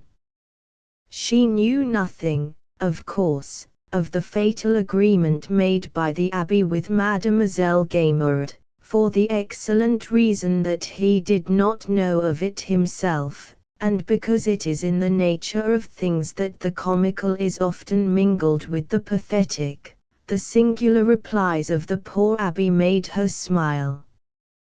Chapeloud was right, he said, he is a monster. Who? She asked. Chapeloud. He has taken all. You mean Poirel? No, Troubert. At last they reached the Alouette, where the priest's friends gave him such tender care that towards evening he grew calmer and was able to give them an account of what had happened during the morning. The phlegmatic old fox asked to see the deed which, on thinking the matter over, seemed to him to contain the solution of the enigma. Birato drew the fatal stamped paper from his pocket and gave it to Monsieur de Bourbon, who read it rapidly and soon came upon the following clause: whereas a difference exists of 800 francs yearly between the price of board paid by the late Abbé Chapeloud and that at which the said Sophie Gamer agrees to take into her house, on the above-named stipulated condition, the said François Birato, and whereas it is understood that the undersigned François Birato is not able for some years to pay the full price charged to the other boarders of Mademoiselle Gaimard, more especially the Abbé Troubert, the said Birato does hereby engage, in consideration of certain sums of money advanced by the undersigned Sophie Gaimard, to leave her, as indemnity, all the household property of which he may die possessed, or to transfer the same to her should he, for any reason whatever or at any time, voluntarily give up the apartment now leased to him, and thus derive no further profit from the above-named engagements made by Mademoiselle Gaimard for his benefit. Confound her, what an agreement, cried the old gentleman. The said Sophie Gaimard is armed with claws. Poor Birato never imagined in his childish brain that anything could ever separate him from that house where he expected to live and die with Mademoiselle Gaimard. He had no remembrance whatever of that clause, the terms of which he had not discussed, for they had seemed quite just to him at a time when, in his great anxiety to enter the old maid's house, he would readily have signed any and all legal documents she had offered him. His simplicity was so guileless and Mademoiselle Gaimard's conduct so atrocious, the fate of the poor old man seemed so deplorable, and his natural helplessness made him so touching, that in the first glow of her indignation Madame de Listomere exclaimed, "I made you put your signature to that document which has ruined you. I am bound to give you back the happiness of which I have deprived you." But remarked Monsieur de Bourbon, that deed constitutes a fraud, there may be ground for a lawsuit. Then Birato shall go to the law. If he loses at Tours he may win at Orleans, if he loses at Orleans, he'll win in Paris, cried the Baron de Listomere. But if he does go to law, continued Monsieur de Bourbon, coldly, I should advise him to resign his vicariat. We will consult lawyers, said Madame de Listomere, and go to law if law is best. But this affair is so disgraceful for Mademoiselle Gaimard, and is likely to be so injurious to the Abbé Troubert, that I think we can compromise. After mature deliberation all present promised their assistance to the Abbé Birato in the struggle which was now inevitable between the poor priest and his antagonists and all their adherents. A true presentiment, an infallible provincial instinct, led them to couple the names of Gaimard and Troubert. But none of the persons assembled on this occasion in Madame de Listomere's salon, except the old fox, had any real idea of the nature and importance of such a struggle. Monsieur de Bourbon took the poor abbé aside into a corner of the room. Of the 14 persons now present, he said, in a low voice, not one will stand by you a fortnight hence. If the time comes when you need someone to support you, you may find that I am the only person in Tours bold enough to take up your defense, for I know the provinces and men and things, and, better still, I know self-interests. But these friends of yours, though full of the best intentions, are leading you astray into a bad path, from which you won't be able to extricate yourself. Take my advice: if you want to live in peace, resign the vicariate of St. Gatian and leave Tours. Don't say where you are going, but find some distant parish where Trubert cannot get hold of you. Leave Tours, exclaimed the vicar, with indescribable terror. To him it was a kind of death, the tearing up of all the roots by which he held to life. Celibates substitute habits for feelings, and when to that moral system, which makes them pass through life instead of really living it, is added a feeble character, external things assume an extraordinary power over them. Bioreto was like certain vegetables: transplant them, and you stop their ripening. Just as a tree needs daily the same sustenance, and must always send its roots into the same soil, so Bioreto needed to trot about St. Gatian, and amble along the Mall where he took his daily walk, and saunter through the streets, and visit the 3 salons where, night after night, he played his whist or his backgammon. Ah! I did not think of it, replied Monsieur de Bourbon, gazing at the priest with a sort of pity. All Tours was soon aware that Madame la Baronne de Listomere, widow of a lieutenant general, had invited the Abbé Bioreto, vicar of St. Gatian, to stay at her house. That act, which many persons questioned, presented the matter sharply and divided the town into parties, especially after Mademoiselle Salomon spoke openly of a fraud and a lawsuit. With the subtle vanity which is common to old maids, and the fanatic self-love which characterizes them, Mademoiselle Gaimard was deeply wounded by the course taken by Madame de Listomere. The Baroness was a woman of high rank, elegant in her habits and ways, whose good taste, courteous manners, and true piety could not be gainsaid. By receiving Bioreto as her guest, she gave a formal denial to all Mademoiselle Gaimard's assertions, and indirectly censured her conduct by maintaining the vicar's cause against his former landlady. It is necessary for the full understanding of this history to explain how the natural discernment and spirit of analysis which old women bring to bear on the actions of others gave power to Mademoiselle Gaimard, and what were the resources on her side.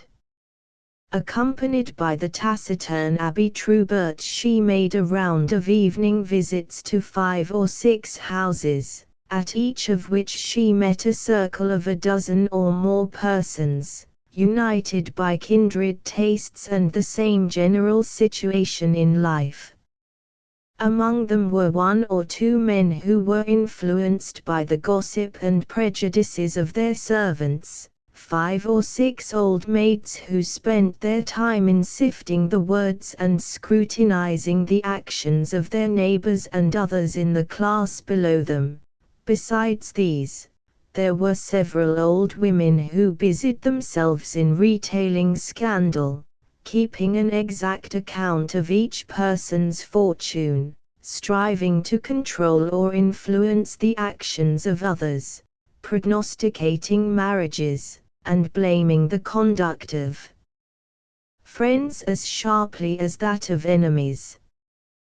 These persons, spread about the town like the capillary fibers of a plant, sucked in, with the thirst of a leaf for the dew, the news and the secrets of each household, and transmitted them mechanically to the Abbé Trubert, as the leaves convey to the branch the moisture they absorb. Accordingly, during every evening of the week, these good devotees, excited by that need of emotion which exists in all of us, rendered an exact account of the current condition of the town with a sagacity worthy of the Council of Ten, and were, in fact, a species of police, armed with the unerring gift of spying bestowed by passions. When they had divined the secret meaning of some event, their vanity led them to appropriate to themselves the wisdom of their Sanhedrim, and set the tone to the gossip of their respective spheres. This idle but ever busy fraternity, invisible, yet seeing all things, dumb, but perpetually talking, possessed an influence which its nonentity seemed to render harmless, though it was in fact terrible in its effects when it concerned itself with serious interests. For a long time nothing had entered the sphere of these existences so serious and so momentous to each one of them as the struggle of Birotteau, supported by Madame de Listomere, against Mademoiselle Gaimard and the Abbé Troubert. The three salons of Madame de Listomere and the Demoiselles Merlin de la Blottière and de Villenoy being considered as enemies by all the salons which Mademoiselle Gaimard frequented, there was at the bottom of the quarrel a class sentiment with all its jealousies. It was the old Roman struggle of people and senate in a molehill, a tempest in a teacup, as Montesquieu remarked when speaking of the Republic of San Marino, whose public offices are filled by the day only, despotic power being easily seized by any citizen.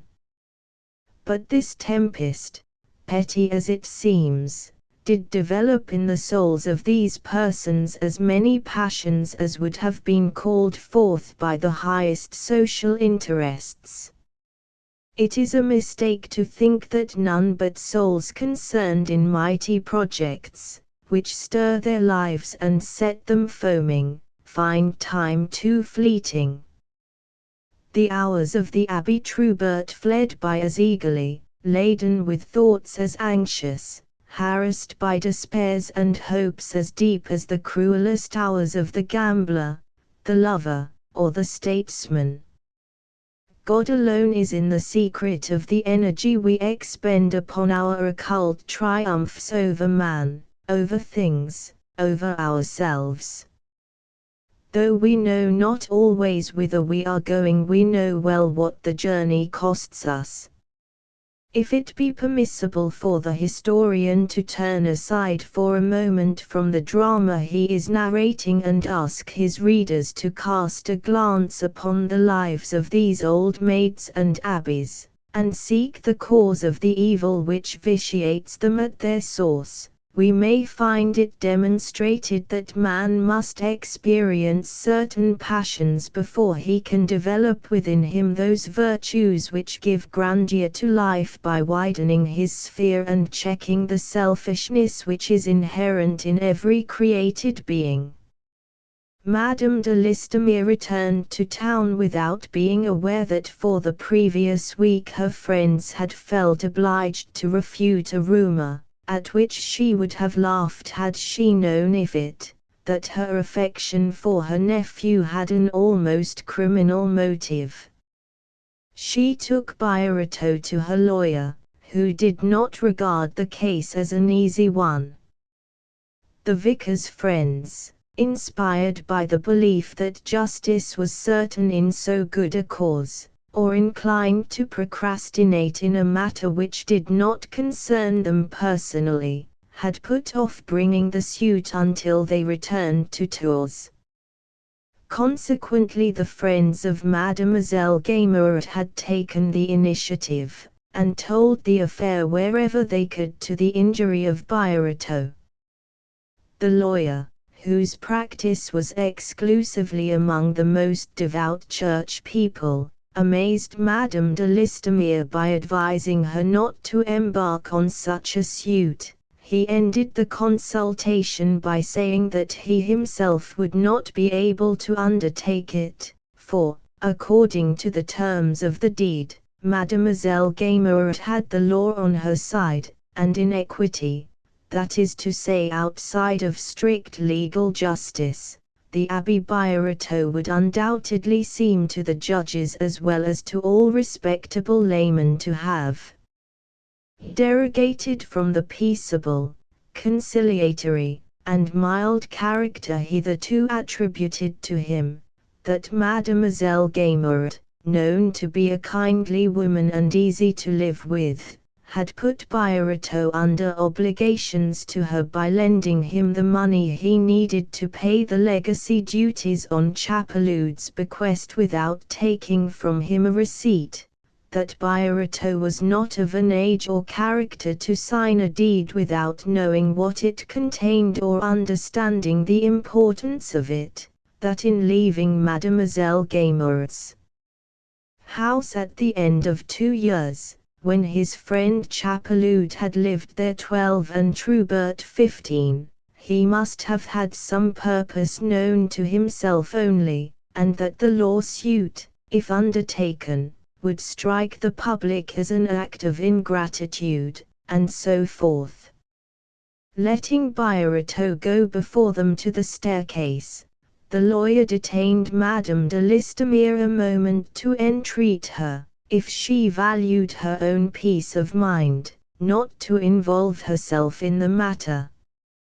But that evening the poor vicar, suffering the torments of a man under sentence of death who awaits in the condemned cell at Bicêtre the result of his appeal for mercy, could not refrain from telling his assembled friends the result of his visit to the lawyer. "I don't know a single pettifogger in Tours," said Monsieur de Bourbon, "except that radical lawyer, who would be willing to take the case, unless for the purpose of losing it. I don't advise you to undertake it." "Then it is infamous," cried the naval lieutenant. "I myself will take the abbé to the radical." "Go at night," said Monsieur de Bourbon, interrupting him. "Why? I have just learned that the Abbé Trubert is appointed Vicar General in place of the other man, who died yesterday. I don't care a fig for the Abbé Trubert." Unfortunately the Baron de Listomere, a man 36 years of age, did not see the sign Monsieur de Bourbon made him to be cautious in what he said, motioning as he did so to a friend of Trubert, a councillor of the prefecture, who was present. The lieutenant therefore continued, "If the Abbé Trubert is a scoundrel, oh," said Monsieur de Bourbon, cutting him short, "why bring Monsieur Trubert into a matter which doesn't concern him?" "Not concern him?" cried the Baron. "Isn't he enjoying the use of the Abbé Birotteau's household property? I remember that when I called on the Abbé Chapeloud I noticed 2 valuable pictures. Say that they are worth 10,000 francs. Do you suppose that Monsieur Birotteau meant to give 10,000 francs for living 2 years with that Gaimard woman, not to speak of the library and furniture, which are worth as much more?" The Abbé Birotteau opened his eyes at hearing he had once possessed so enormous a fortune. The Baron, getting warmer than ever, went on to say, "By Jove, there's that Monsieur Simon, formerly an expert at the museum in Paris, he is down here on a visit to his mother-in-law. I'll go and see him this very evening with the Abbé Birotteau and ask him to look at those pictures and estimate their value. From there I'll take the Abbé to the lawyer." 2 days after this conversation the suit was begun. This employment of the liberal lawyer did harm to the vicar's cause. Those who were opposed to the government, and all who were known to dislike the priests, or religion, two things quite distinct which many persons confound, got hold of the affair and the whole town talked of it. The museum expert estimated the Virgin of Valentin and the Christ of Lebrun, two paintings of great beauty, at 11,000 francs. As to the bookshelves and the Gothic furniture, the taste for such things was increasing so rapidly in Paris that their immediate value was at least 12,000. In short, the appraisal of the whole property by the expert reached the sum of over 36,000 francs. Now it was very evident that Birotteau never intended to give Mademoiselle Gaimard such an enormous sum of money for the small amount he might owe her under the terms of the deed, therefore he had, legally speaking, equitable grounds on which to demand an amendment of the agreement. If this were denied, Mademoiselle Gaimard was plainly guilty of intentional fraud. The radical lawyer accordingly began the affair by serving a writ on Mademoiselle Gaimard. Though very harsh in language, this document, strengthened by citations of precedents and supported by certain clauses in the code, was a masterpiece of legal argument, and so evidently just in its condemnation of the old maid that 30 or 40 copies were made and maliciously distributed through the town. For a few days after this commencement of hostilities between Birotteau and the old maid, the Baron de Listomere, who expected to be included as captain of a corvette in a coming promotion lately announced by the Minister of the Navy, received a letter from one of his friends warning him that there was some intention of putting him on the retired list. Greatly astonished by this information, he started for Paris immediately, and went at once to the minister, who seemed to be amazed himself, and even laughed at the Baron's fears. The next day, however, in spite of the minister's assurance, Monsieur de Listomere made inquiries in the different offices. By an indiscretion, often practiced by heads of departments in favor of their friends, one of the secretaries showed him a document confirming the fatal news, which was only waiting the signature of the director, who was ill, to be submitted to the minister. The Baron de Listomere went immediately to an uncle of his, a deputy, who could see the Minister of the Navy at the chamber without loss of time, and begged him to find out the real intentions of His Excellency in a matter which threatened the loss of his whole future.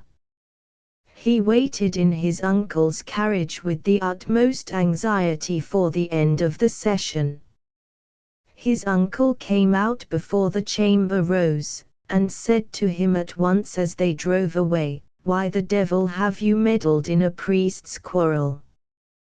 The minister began by telling me you had put yourself at the head of the radicals in Tours, that your political opinions were objectionable, you were not following in the lines of the government," with other remarks as much involved as if he were addressing the chamber. On that I said to him, "Nonsense, let us come to the point." The end was that His Excellency told me frankly you were in bad odor with the diocese. In short, I made a few inquiries among my colleagues, and I find that you have been talking slightingly of a certain Abbé Troubert, the Vicar General, but a very important personage in the province, where he represents the Jesuits. I have made myself responsible to the minister for your future conduct. My good nephew, if you want to make your way, be careful not to excite ecclesiastical enmities. Go at once to Tours and try to make your peace with that devil of a vicar general, Remember that such priests are men with whom we absolutely must live in harmony. Good heavens!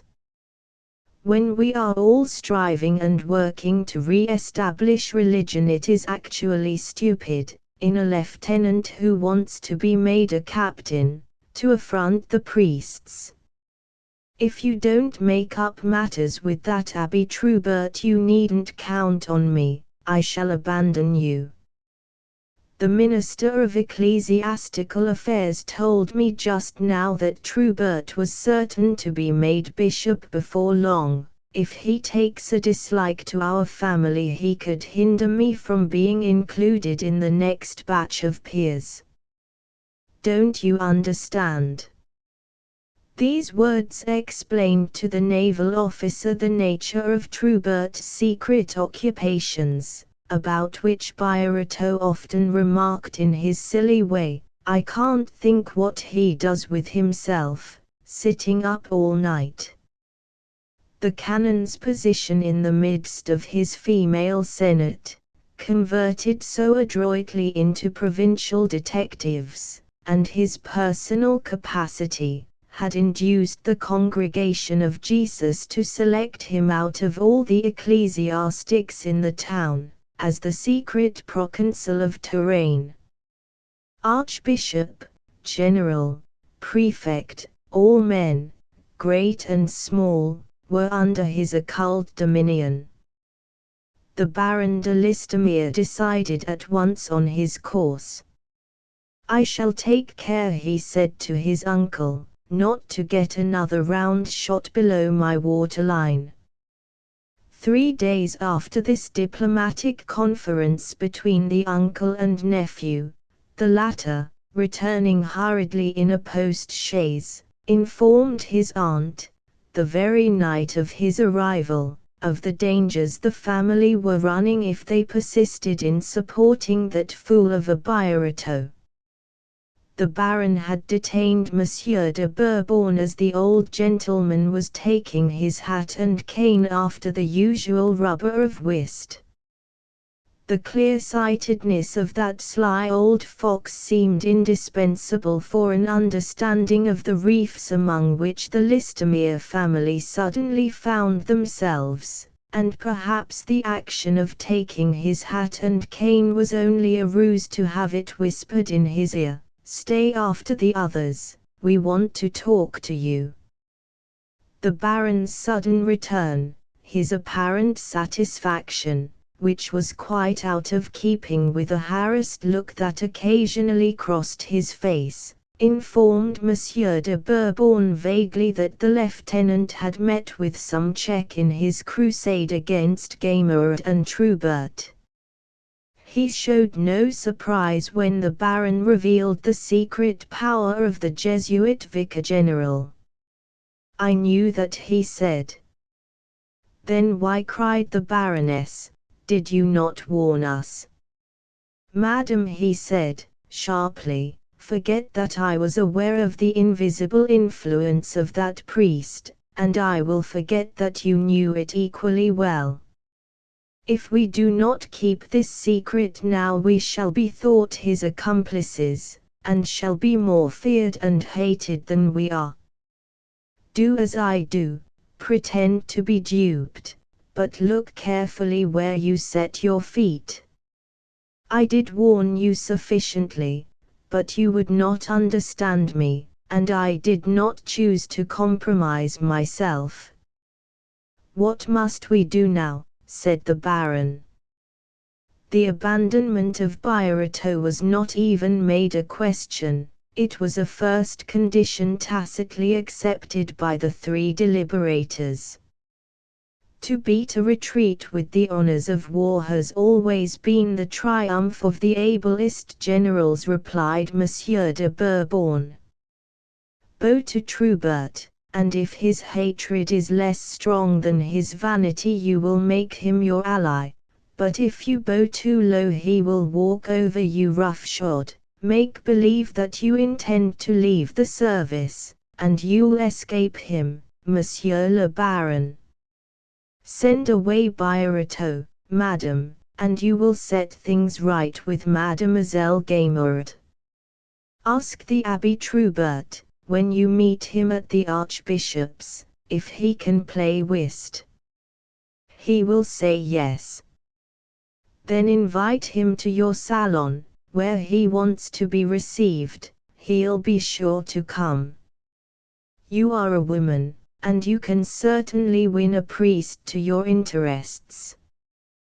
When the Baron is promoted, his uncle peer of France, and Trubert a bishop, you can make Birotteau a canon if you choose.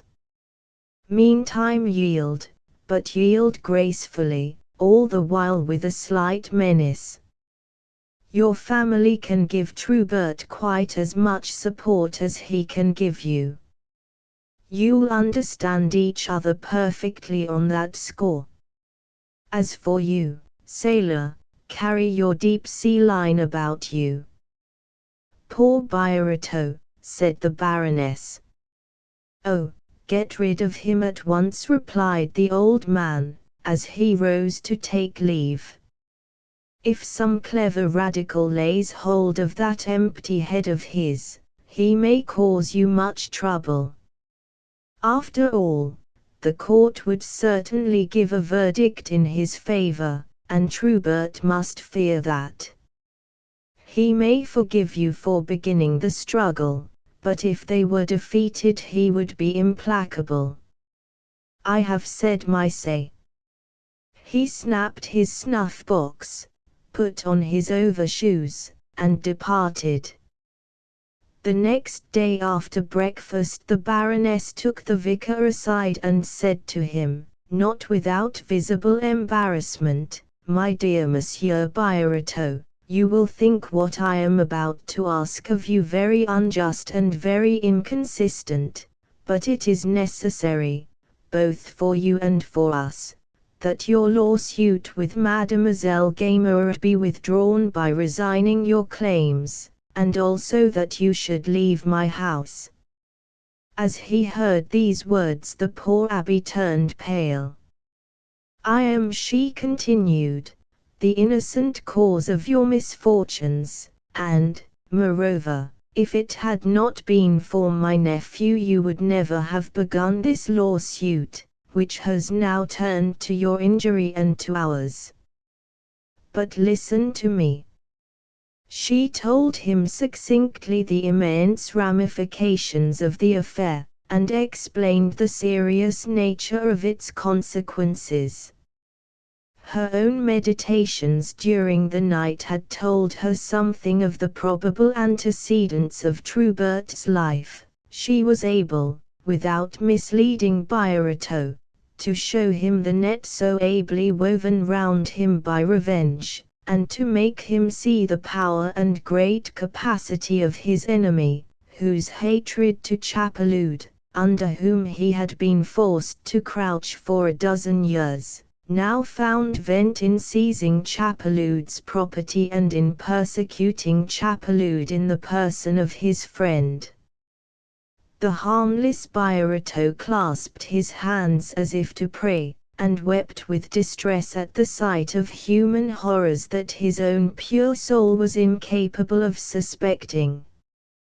As frightened as though he had suddenly found himself at the edge of a precipice, he listened, with fixed, moist eyes in which there was no expression, to the revelations of his friend, who ended by saying, "I know the wrong I do in abandoning your cause, but, my dear Abbé, family duties must be considered before those of friendship. Yield, as I do, to this storm, and I will prove to you my gratitude. I am not talking of your worldly interests, for those I take charge of. You shall be made free of all such anxieties for the rest of your life. By means of Monsieur de Bourbon, who will know how to save appearances, I shall arrange matters so that you shall lack nothing. My friend, grant me the right to abandon you. I shall ever be your friend, though forced to conform to the axioms of the world. You must decide. The poor, bewildered abbé cried aloud. Chapeloud was right when he said that if Trubert could drag him by the feet out of his grave he would do it. He sleeps in Chapeloud's bed. There is no use in lamenting, said Madame de Listomere, and we have little time now left to us. How will you decide? Birotteau was too good and kind not to obey in a great crisis the unreflecting impulse of the moment. Besides, his life was already in the agony of what to him was death. He said, with a despairing look at his protectress which cut her to the heart, I trust myself to you, I am but the stubble of the streets. He used the Turanian word buria, which has no other meaning than a bit of straw. But there are pretty little straws, yellow, polished, and shining, the delight of children, whereas the buria is straw discolored, muddy, sodden in the puddles, whirled by the tempest, crushed under feet of men. But, madam, I cannot let the Abbé Trubert keep Chapeloud's portrait. It was painted for me, it belongs to me, obtain that for me, and I will give up all the rest.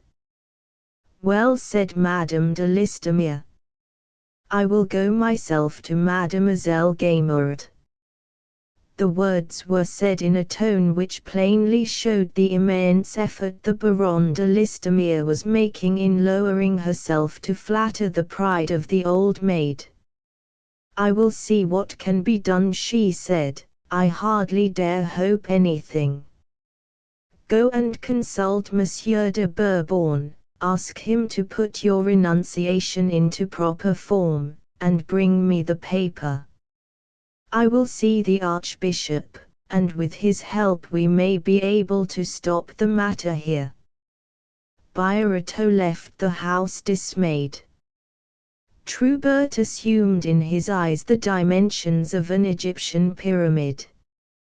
The hands of that man were in Paris, his elbows in the cloister of Saint Gatian.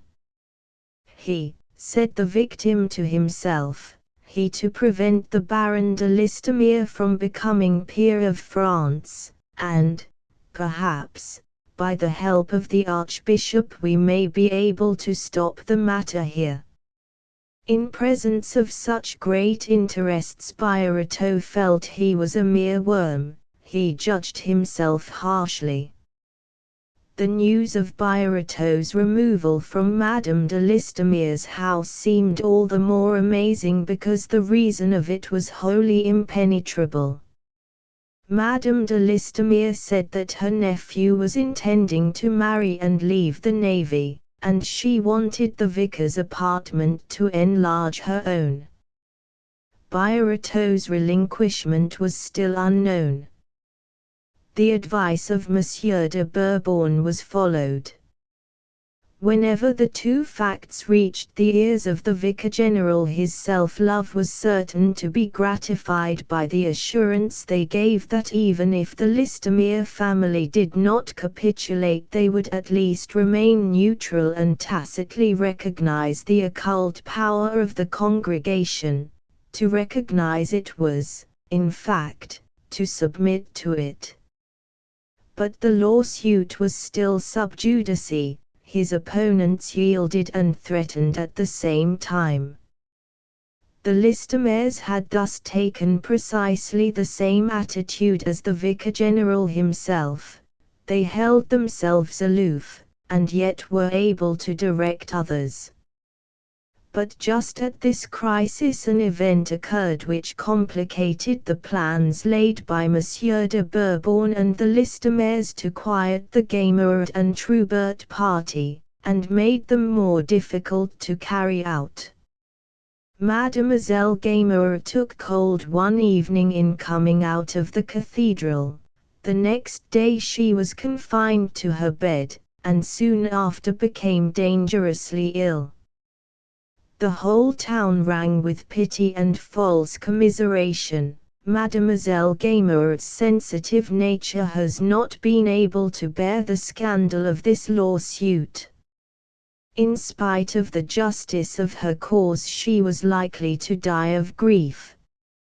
Birotteau has killed his benefactress.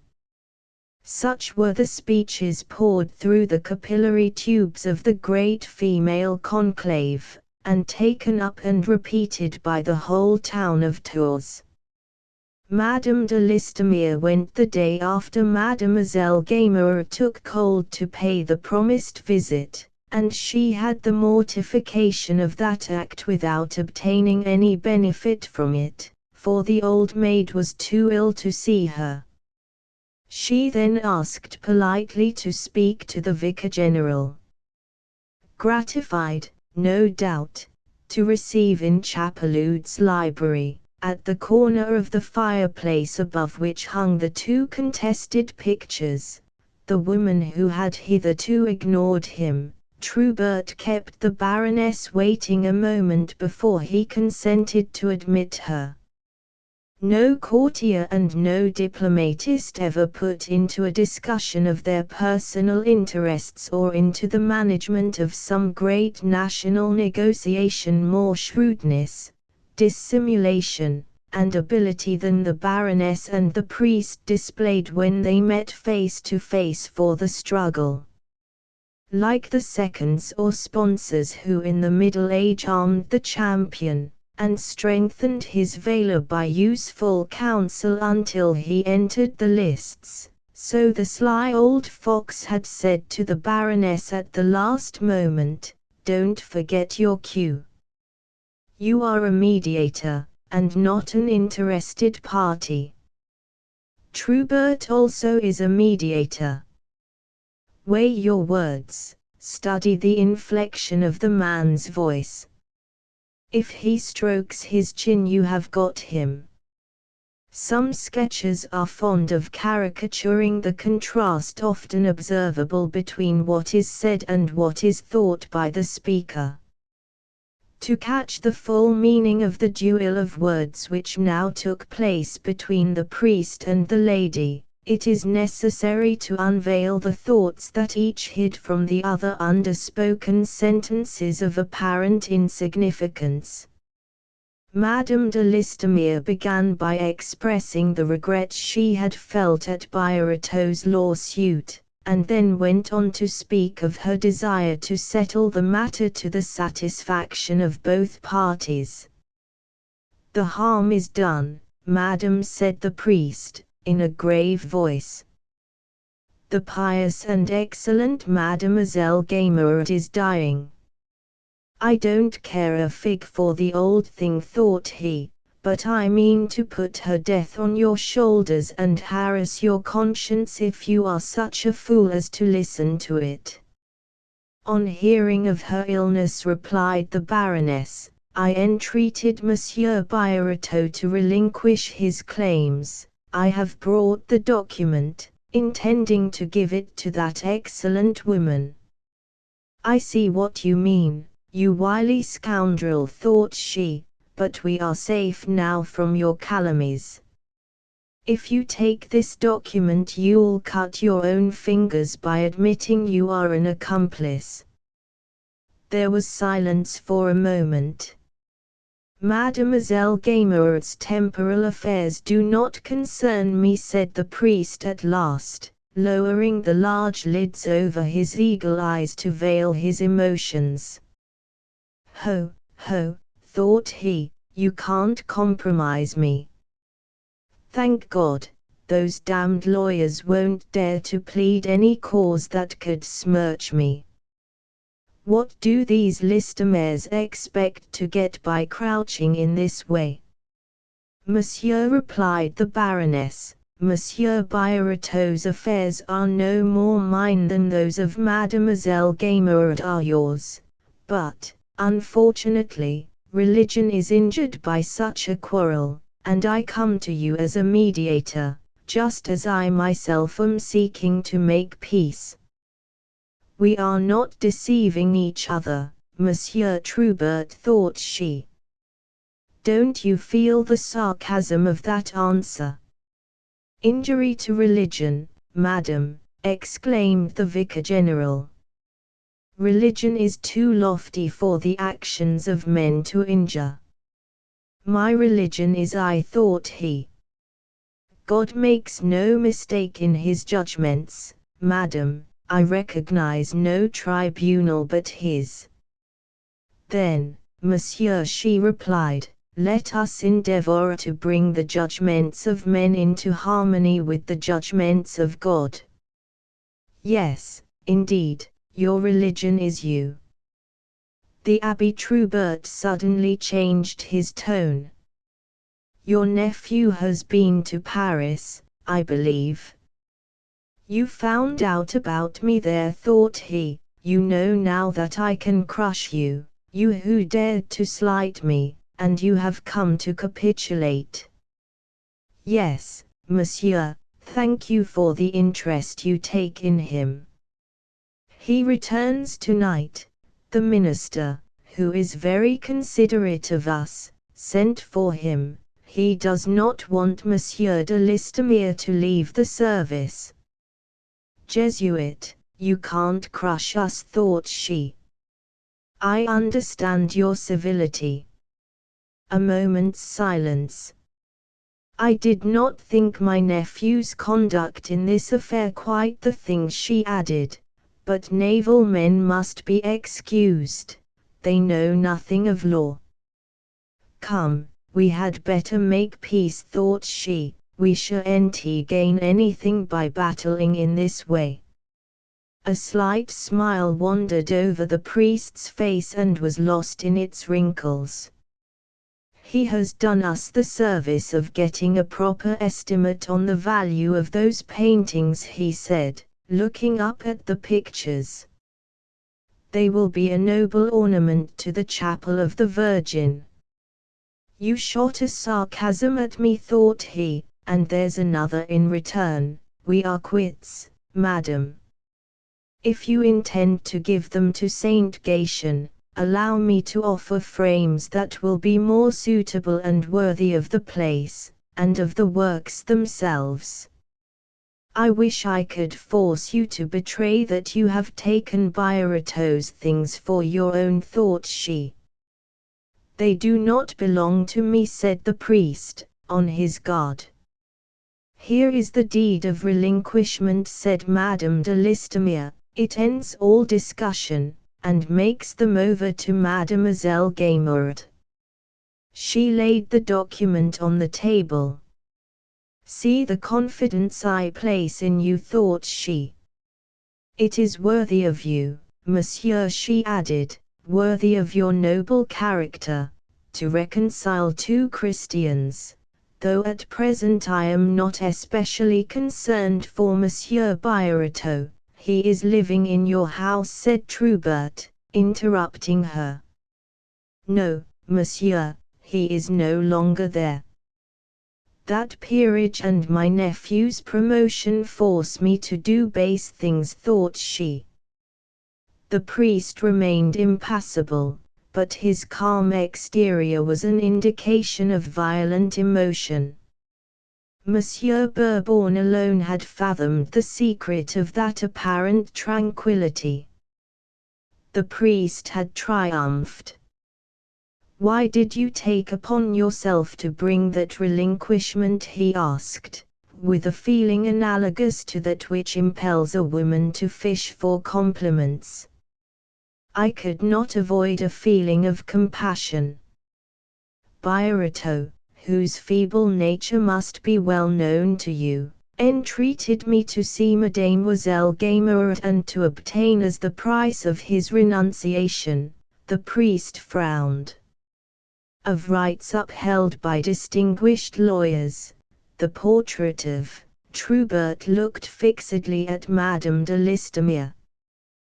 The portrait of Chapeloud, she said, continuing, I leave you to judge of his claim. You will be certain to lose your case if we go to law, and you know it, thought she. The tone of her voice as she said the words "distinguished lawyers" showed the priest that she knew very well both the strength and weakness of the enemy. She made her talent so plain to this connoisseur emeritus in the course of a conversation which lasted a long time in the tone here given, that Trubert finally went down to Mademoiselle Gamer to obtain her answer to Birotteau's request for the portrait. He soon returned. "Madam," he said, "I bring you the words of a dying woman. The Abbé Chapeloud was so true a friend to me," she said, "that I cannot consent to part with his picture. As for me," added Trubert, "if it were mine I would not yield it. My feelings to my late friend were so faithful that I should feel my right to his portrait was above that of others." "Well, there's no need to quarrel over a bad picture. I care as little about it as you do," thought she. "Keep it, and I will have a copy made of it. I take some credit to myself for having averted this deplorable lawsuit, and I have gained, personally, the pleasure of your acquaintance. I hear you have a great talent for whist. You will forgive a woman for curiosity," she said, smiling. "If you will come and play at my house sometimes you cannot doubt your welcome." Trubert stroked his chin. Caught. Bourbon was right, thought she, he has his quantum of vanity. It was true. The Vicar General was feeling the delightful sensation which Mirabeau was unable to subdue when in the days of his power he found gates opening to his carriage which were barred to him in earlier days. "Madam," he replied, "my avocations prevent my going much into society, but for you, what will not a man do? The old maid is going to die. I'll get a footing at the Listomeres, and serve them if they serve me," thought he. "It is better to have them for friends than enemies." Madame de Listomere went home, hoping that the Archbishop would complete the work of peace so auspiciously begun. But Birotteau was fated to gain nothing by his relinquishment. Mademoiselle Gamer died the next day. No one felt surprised when her will was opened to find that she had left everything to the Abbé Trubert. Her fortune was appraised at 300,000 francs. The Vicar General sent to Madame de Listomere 2 notes of invitation for the services and for the funeral procession of his friend, one for herself and one for her nephew. "We must go," she said. "It can't be helped," said Monsieur de Bourbon. "It is a test to which Trubert puts you. Baron, you must go to the cemetery," he added, turning to the lieutenant, who, unluckily for him, had not left Tours. The services took place, and were performed with unusual ecclesiastical magnificence. Only one person wept, and that was Birotteau, who, kneeling in a side chapel and seen by none, believed himself guilty of the death and prayed sincerely for the soul of the deceased, bitterly deploring that he was not able to obtain her forgiveness before she died. The Abbé Trubert followed the body of his friend to the grave, at the verge of which he delivered a discourse in which, thanks to his eloquence, the narrow life the old maid had lived was enlarged to monumental proportions. Those present took particular note of the following words in the peroration: "This life of days devoted to God and to his religion, a life adorned with noble actions silently performed, and with modest and hidden virtues, was crushed by a sorrow which we might call undeserved if we could forget, here at the verge of this grave, that our afflictions are sent by God. The numerous friends of this saintly woman, knowing the innocence and nobility of her soul, foresaw that she would issue safely from her trials in spite of the accusations which blasted her life. It may be that Providence has called her to the bosom of God to withdraw her from those trials. Happy they who can rest here below in the peace of their own hearts, as Sophie now is resting in her robe of innocence among the blessed. When he had ended his pompous discourse, said Monsieur de Bourbon, after relating the incidents of the internment to Madame de Listomere, when whist was over, the doors shut, and they were alone with the Baron, "This Louis XI in a cassock, imagine him if you can, gave a last flourish to the sprinkler and aspersed the coffin with holy water." Monsieur de Bourbon picked up the tongs and imitated the priest's gesture so satirically that the Baron and his aunt could not help laughing. Not until then, continued the old gentleman, did he contradict himself. Up to that time his behavior had been perfect, but it was no doubt impossible for him to put the old maid, whom he despised so heartily and hated almost as much as he hated Chapeloud, out of sight forever without allowing his joy to appear in that last gesture.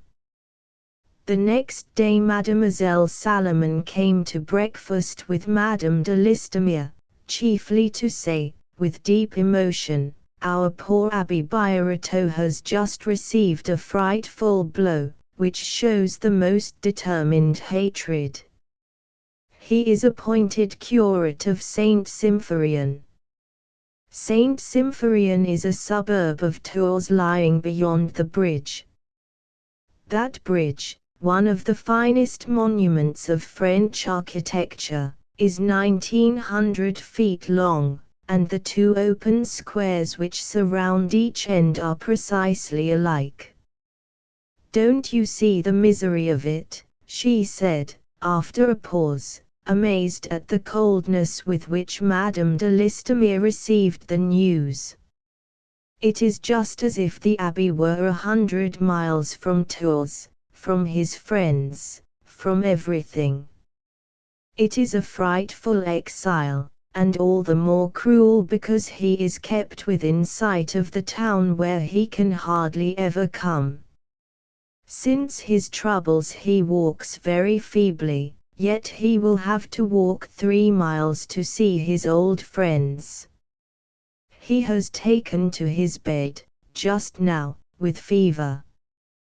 The parsonage at Saint Symphorien is very cold and damp, and the parish is too poor to repair it. The poor old man will be buried in a living tomb. Oh, it is an infamous plot." To end this history it will suffice to relate a few events in a simple way, and to give one last picture of its chief personages. 5 months later the Vicar General was made Bishop of Troyes, and Madame de Listomere was dead, leaving an annuity of 1,500 francs to the Abbé Birotteau. The day on which the dispositions in her will were made known, Monseigneur Hyacinth, Bishop of Troyes, was on the point of leaving Tours to reside in his diocese, but he delayed his departure on receiving the news. Furious at being foiled by a woman to whom he had lately given his countenance while she had been secretly holding the hand of a man whom he regarded as his enemy, Trubert again threatened the Baron's future career, and put in jeopardy the peerage of his uncle. He made in the salon of the Archbishop, and before an assembled party, one of those priestly speeches which are big with vengeance and soft with honeyed mildness. The Baron de Listomere went the next day to see this implacable enemy, who must have imposed sundry hard conditions on him, for the Baron's subsequent conduct showed the most entire submission to the will of the terrible Jesuit.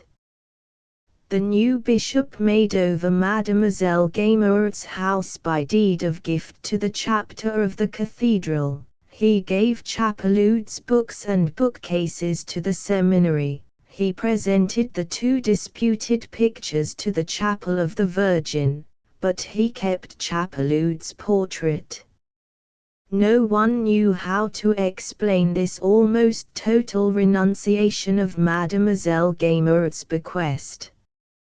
Monsieur de Bourbon supposed that the bishop had secretly kept moneys that were invested, so as to support his rank with dignity in Paris, where of course he would take his seat on the bishop's bench in the upper chamber. It was not until the night before Monseigneur Troubert's departure from Tours that the sly old fox unearthed the hidden reason of this strange action, the death blow given by the most persistent vengeance to the feeblest of victims. Madame de Listomere's legacy to Birotteau was contested by the Baron de Listomere under a pretense of undue influence. A few days after the case was brought, the Baron was promoted to the rank of captain. As a measure of ecclesiastical discipline, the curate of Saint Symphorien was suspended. His superiors judged him guilty. The murderer of Sophie Gamert was also a swindler. If Monseigneur Troubert had kept Mademoiselle Gamert's property, he would have found it difficult to make the ecclesiastical authorities censure Birotteau. At the moment when Monseigneur Hyacinth, Bishop of Troyes, drove along the quai Saint Symphorien in a post-chaise on his way to Paris, poor Birotteau had been placed in an armchair in the sun on a terrace above the road. The unhappy priest, smitten by the Archbishop, was pale and haggard. Grief, stamped on every feature, distorted the face that was once so mildly gay. Illness had dimmed his eyes, formerly brightened by the pleasures of good living and devoid of serious ideas, with a veil which simulated thought. It was but the skeleton of the old Birotteau who had rolled only 1 year earlier so vacuous but so content along the cloister. The bishop cast one look of pity and contempt upon his victim, then he consented to forget him, and went his way.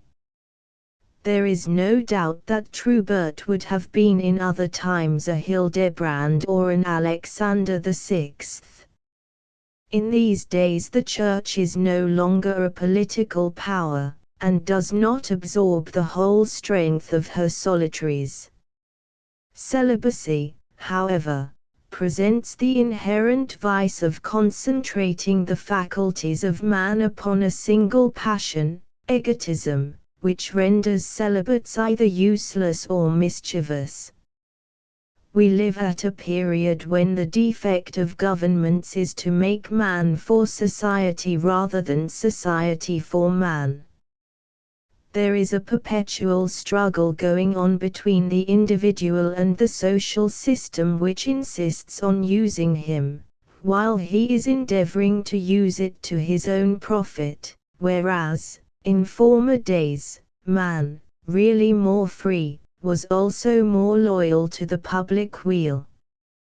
The round in which men struggle in these days has been insensibly widened. The soul which can grasp it as a whole will ever be a magnificent exception, for, as a general thing, in morals as in physics, impulsion loses in intensity what it gains in extension.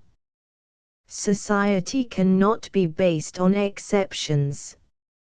Man in the first instance was purely and simply father. His heart beat warmly, concentrated in the one ray of family.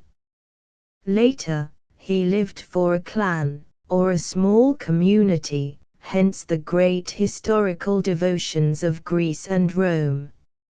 After that he was a man of caste or of a religion, to maintain the greatness of which he often proved himself sublime, but by that time the field of his interests became enlarged by many intellectual regions.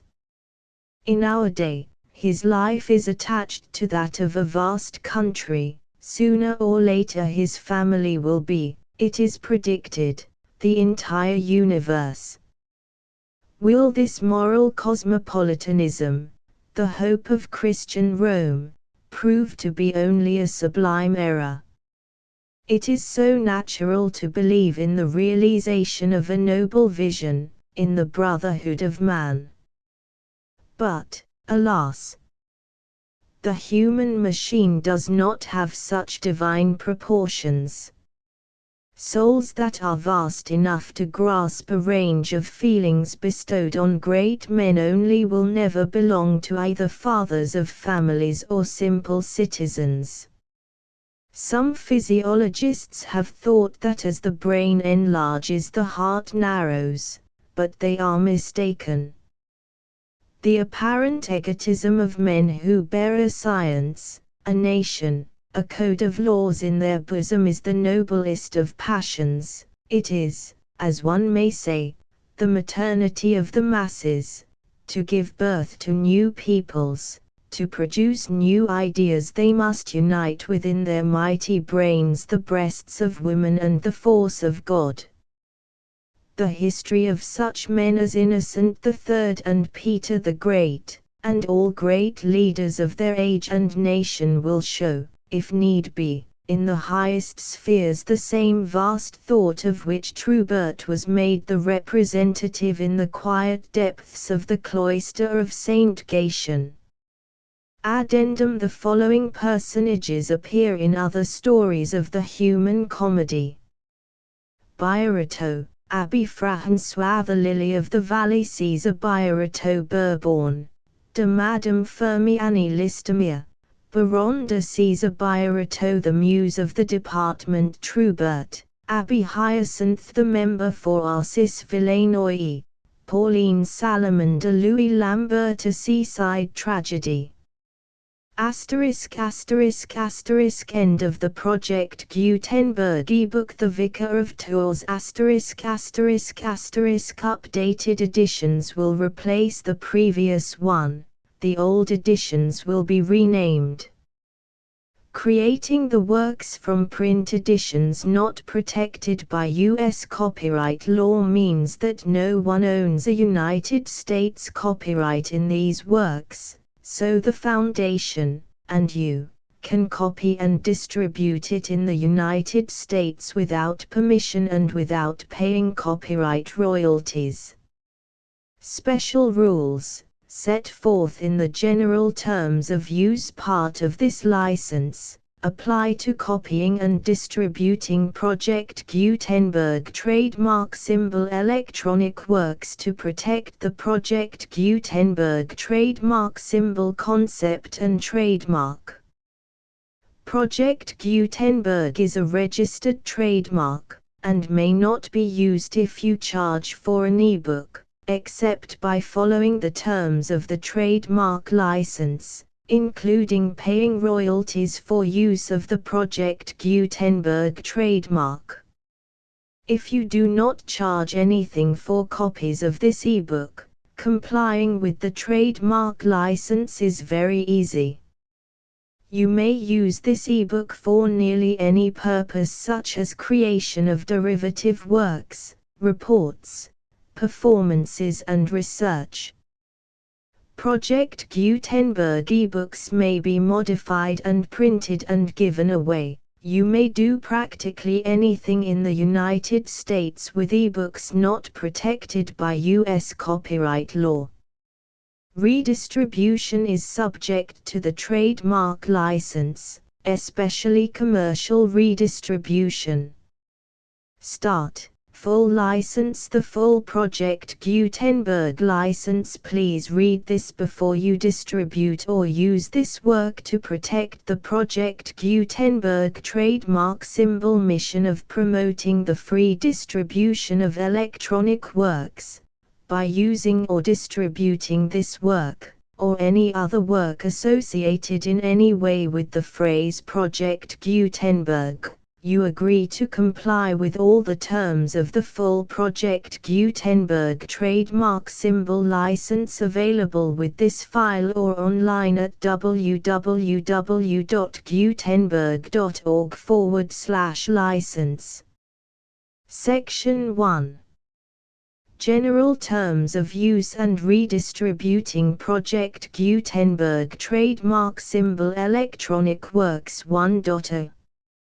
By reading or using any part of this Project Gutenberg trademark symbol electronic work, you indicate that you have read, understand, agree to and accept all the terms of this license and intellectual property, trademark/copyright, agreement.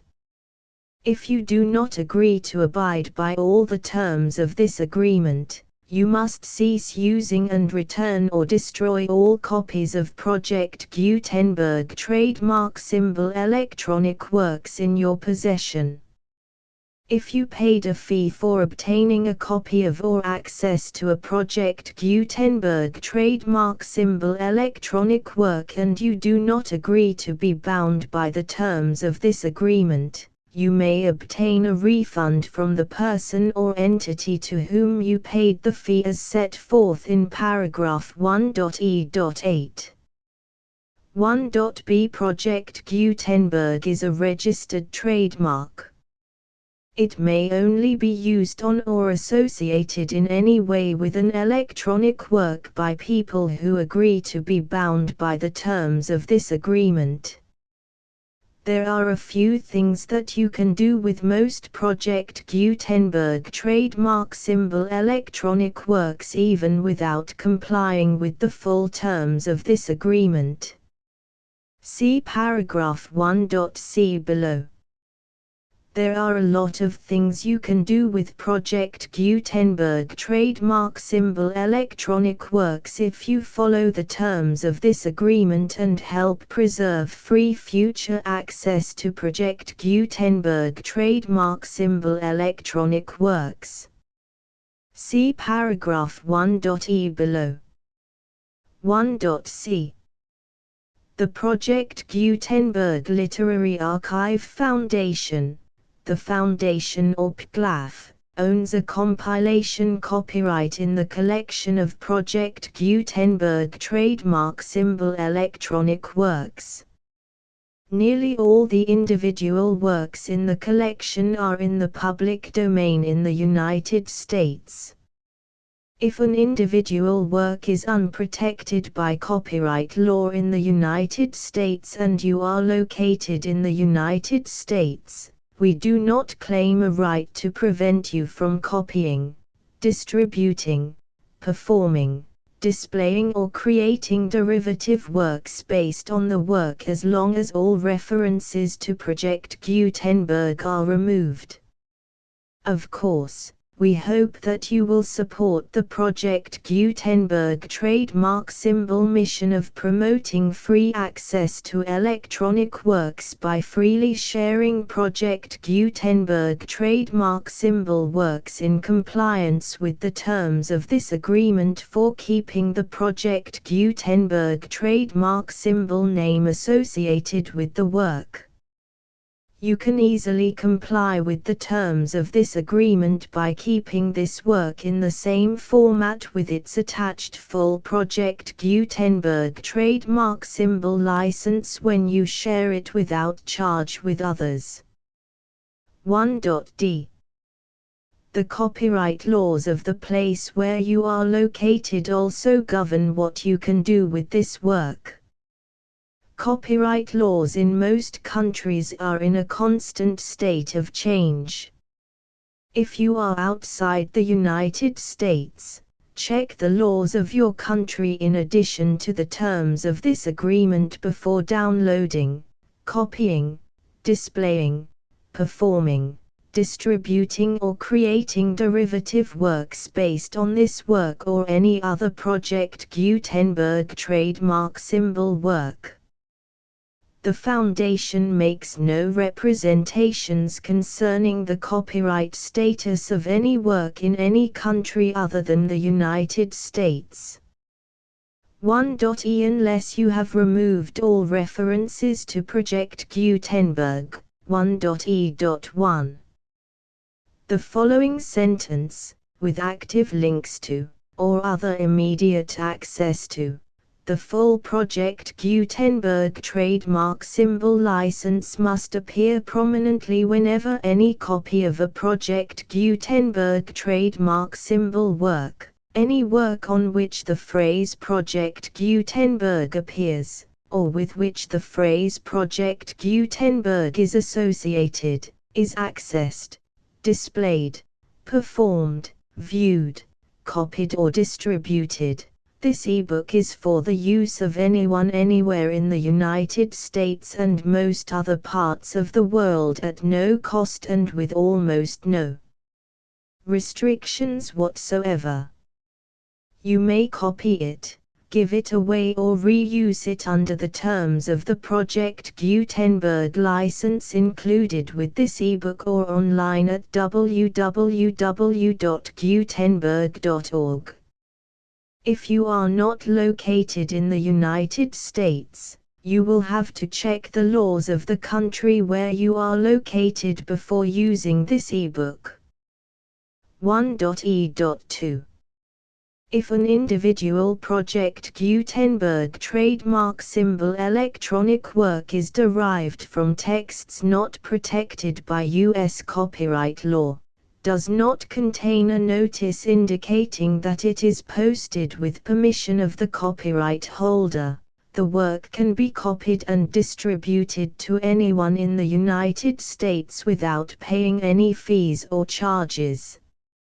If you are redistributing or providing access to a work with the phrase Project Gutenberg associated with or appearing on the work, you must comply either with the requirements of paragraphs 1.e.1 through 1.e.7 or obtain permission for the use of the work and the Project Gutenberg trademark symbol trademark as set forth in paragraphs 1.e.8 or 1.e.9.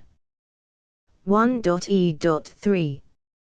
If an individual Project Gutenberg trademark symbol electronic work is posted with the permission of the copyright holder, your use and distribution must comply with both paragraphs 1.e.1 through 1.e.7 and any additional terms imposed by the copyright holder. Additional terms will be linked to the Project Gutenberg trademark symbol license for all works posted with the permission of the copyright holder found at the beginning of this work. 1.e.4. Do not unlink or detach or remove the full Project Gutenberg trademark symbol license terms from this work, or any files containing a part of this work or any other work associated with Project Gutenberg trademark symbol. 1.e.5. Do not copy, display, perform, distribute or redistribute this electronic work, or any part of this electronic work, without prominently displaying the sentence set forth in paragraph 1.e.1 with active links or immediate access to the full terms of the Project Gutenberg trademark symbol license. 1.e.6. You may convert to and distribute this work in any binary, compressed, marked up, non-proprietary or proprietary form, including any word processing or hypertext form. However, If you provide access to or distribute copies of a Project Gutenberg trademark symbol work in a format other than plain vanilla ASCII or other format used in the official version posted on the official Project Gutenberg trademark symbol website, www.gutenberg.org, you must, at no additional cost, fee or expense to the user, provide a copy, a means of exporting a copy, or a means of obtaining a copy upon request, of the work in its original plain vanilla ASCII or other form. Any alternate format must include the full Project Gutenberg trademark symbol license as specified in paragraph 1.e.1. 1.e.7. Do not charge a fee for access to, viewing, displaying, performing, copying or distributing any Project Gutenberg trademark symbol works unless you comply with paragraph 1.e.8 or 1.e.9. 1.e.8. You may charge a reasonable fee for copies of or providing access to or distributing Project Gutenberg trademark symbol electronic works provided that you pay a royalty fee of 20% of the gross profits you derive from the use of Project Gutenberg trademark symbol works calculated using the method you already use to calculate your applicable taxes. The fee is owed to the owner of the Project Gutenberg trademark symbol trademark, but he has agreed to donate royalties under this paragraph to the Project Gutenberg Literary Archive Foundation. Royalty payments must be paid within 60 days following each date on which you prepare, or are legally required to prepare, your periodic tax returns.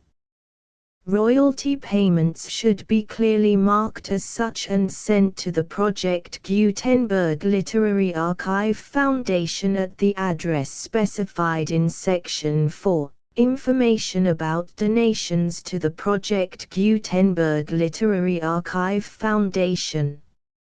You provide a full refund of any money paid by a user who notifies you in writing, or by email, within 30 days of receipt that he does not agree to the terms of the full Project Gutenberg trademark symbol license.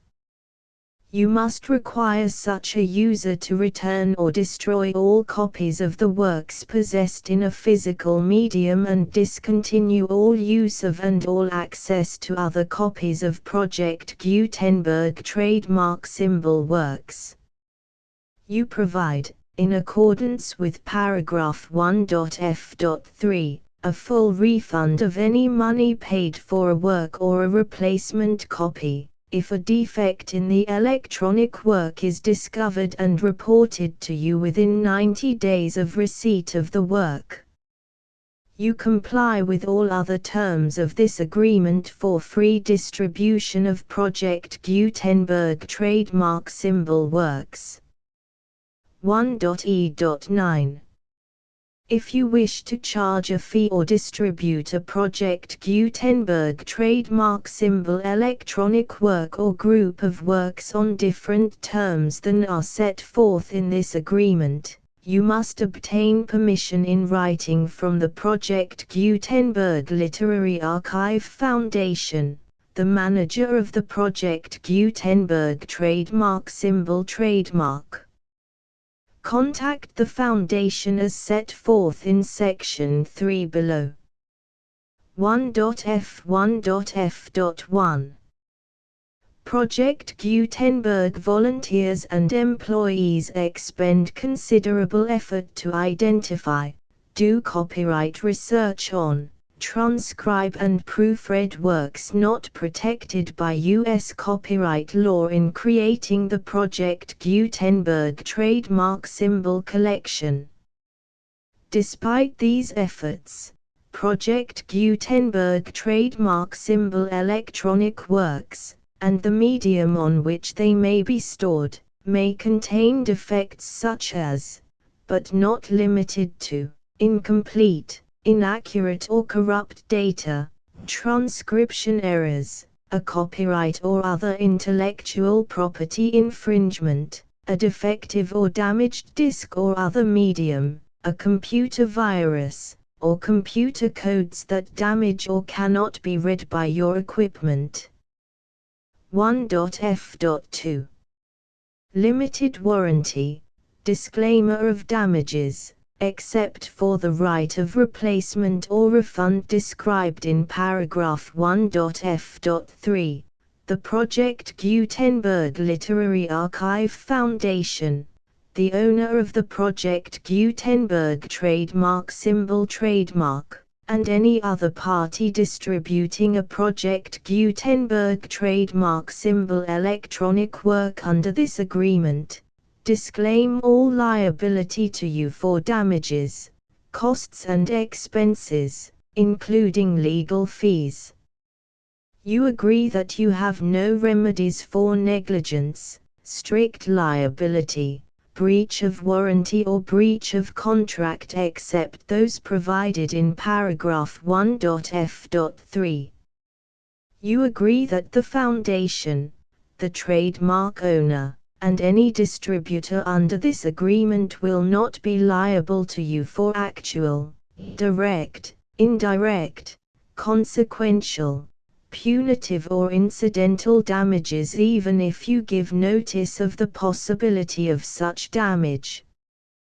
1.f.3 Limited right of replacement or refund. If you discover a defect in this electronic work within 90 days of receiving it, you can receive a refund of the money, if any, you paid for it by sending a written explanation to the person you received the work from. If you received the work on a physical medium, you must return the medium with your written explanation. The person or entity that provided you with the defective work may elect to provide a replacement copy in lieu of a refund. If you received the work electronically, the person or entity providing it to you may choose to give you a second opportunity to receive the work electronically in lieu of a refund. If the second copy is also defective, you may demand a refund in writing without further opportunities to fix the problem. 1.f.4 Except for the limited right of replacement or refund set forth in paragraph 1.f.3, this work is provided to you as is, with no other warranties of any kind, express or implied, including but not limited to warranties of merchantability or fitness for any purpose. 1.f.5 Some states do not allow disclaimers of certain implied warranties or the exclusion or limitation of certain types of damages. If any disclaimer or limitation set forth in this agreement violates the law of the state applicable to this agreement, the agreement shall be interpreted to make the maximum disclaimer or limitation permitted by the applicable state law. The invalidity or unenforceability of any provision of this agreement shall not void the remaining provisions. 1.f.6 Indemnity. You agree to indemnify and hold the Foundation, the trademark owner, any agent or employee of the Foundation, anyone providing copies of Project Gutenberg trademark symbol electronic works in accordance with this agreement, and any volunteers associated with the production, promotion and distribution of Project Gutenberg trademark symbol electronic works, harmless from all liability, costs and expenses, including legal fees. that arise directly or indirectly from any of the following which you do or cause to occur. A. Distribution of this or any Project Gutenberg trademark symbol work. B. Alteration, modification, or additions or deletions to any Project Gutenberg trademark symbol work, and C. Any defect you cause. Section 2.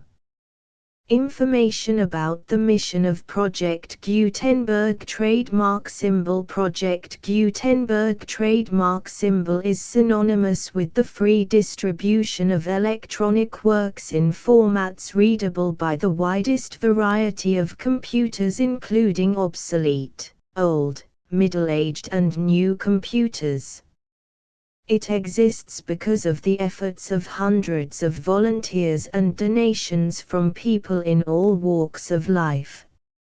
Volunteers and financial support to provide volunteers with the assistance they need are critical to reaching Project Gutenberg trademark symbol's goals and ensuring that the Project Gutenberg trademark symbol collection will remain freely available for generations to come.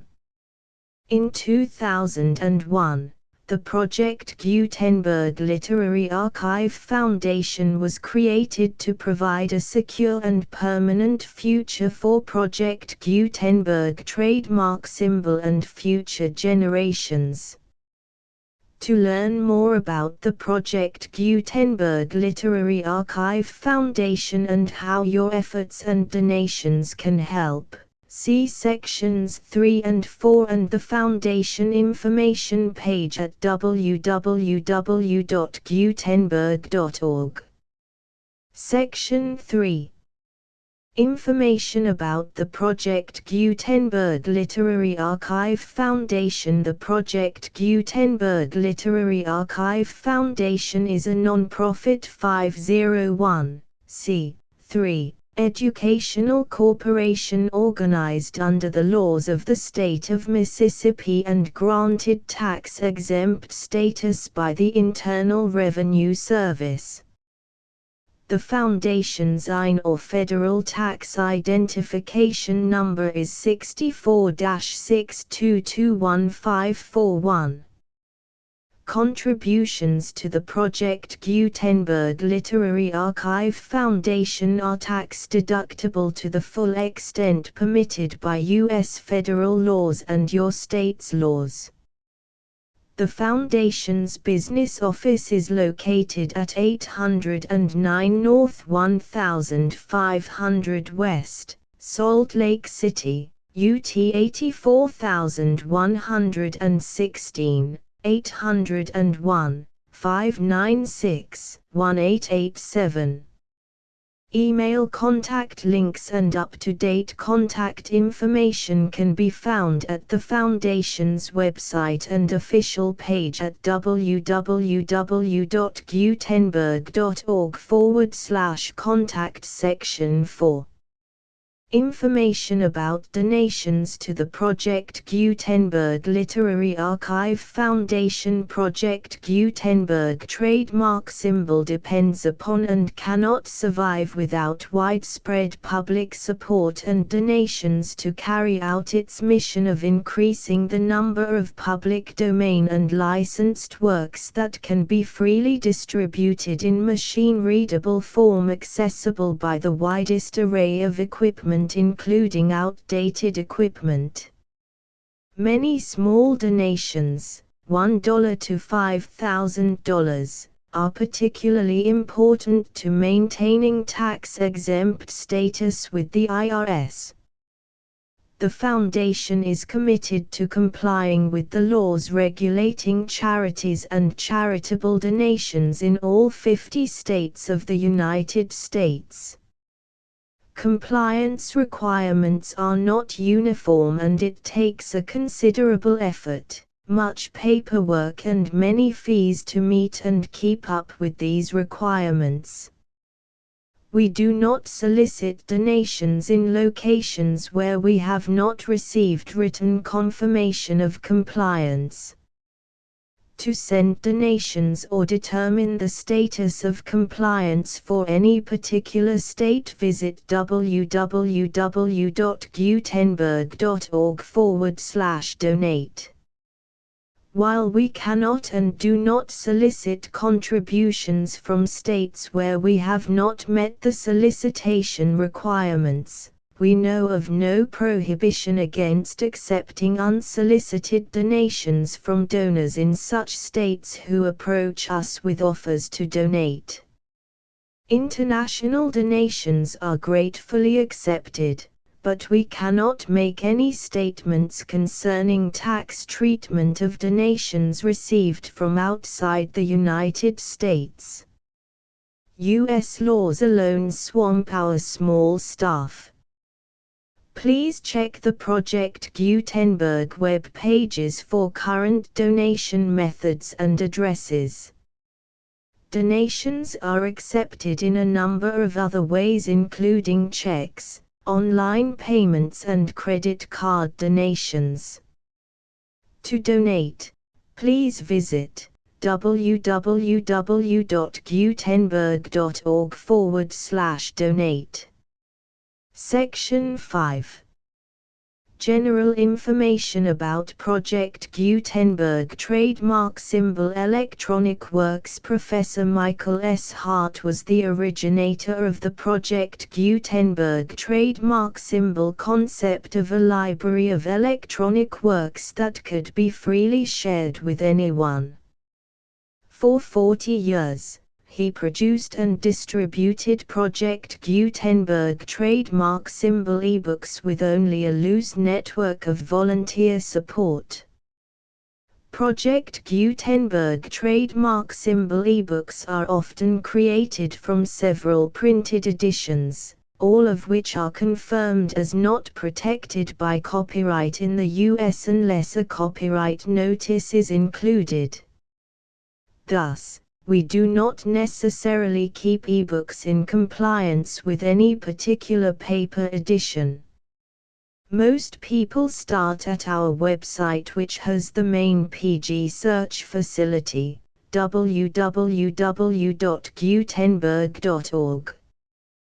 This website includes information about Project Gutenberg trademark symbol, including how to make donations to the Project Gutenberg Literary Archive Foundation, how to help produce our new ebooks, and how to subscribe to our email newsletter to hear about new ebooks.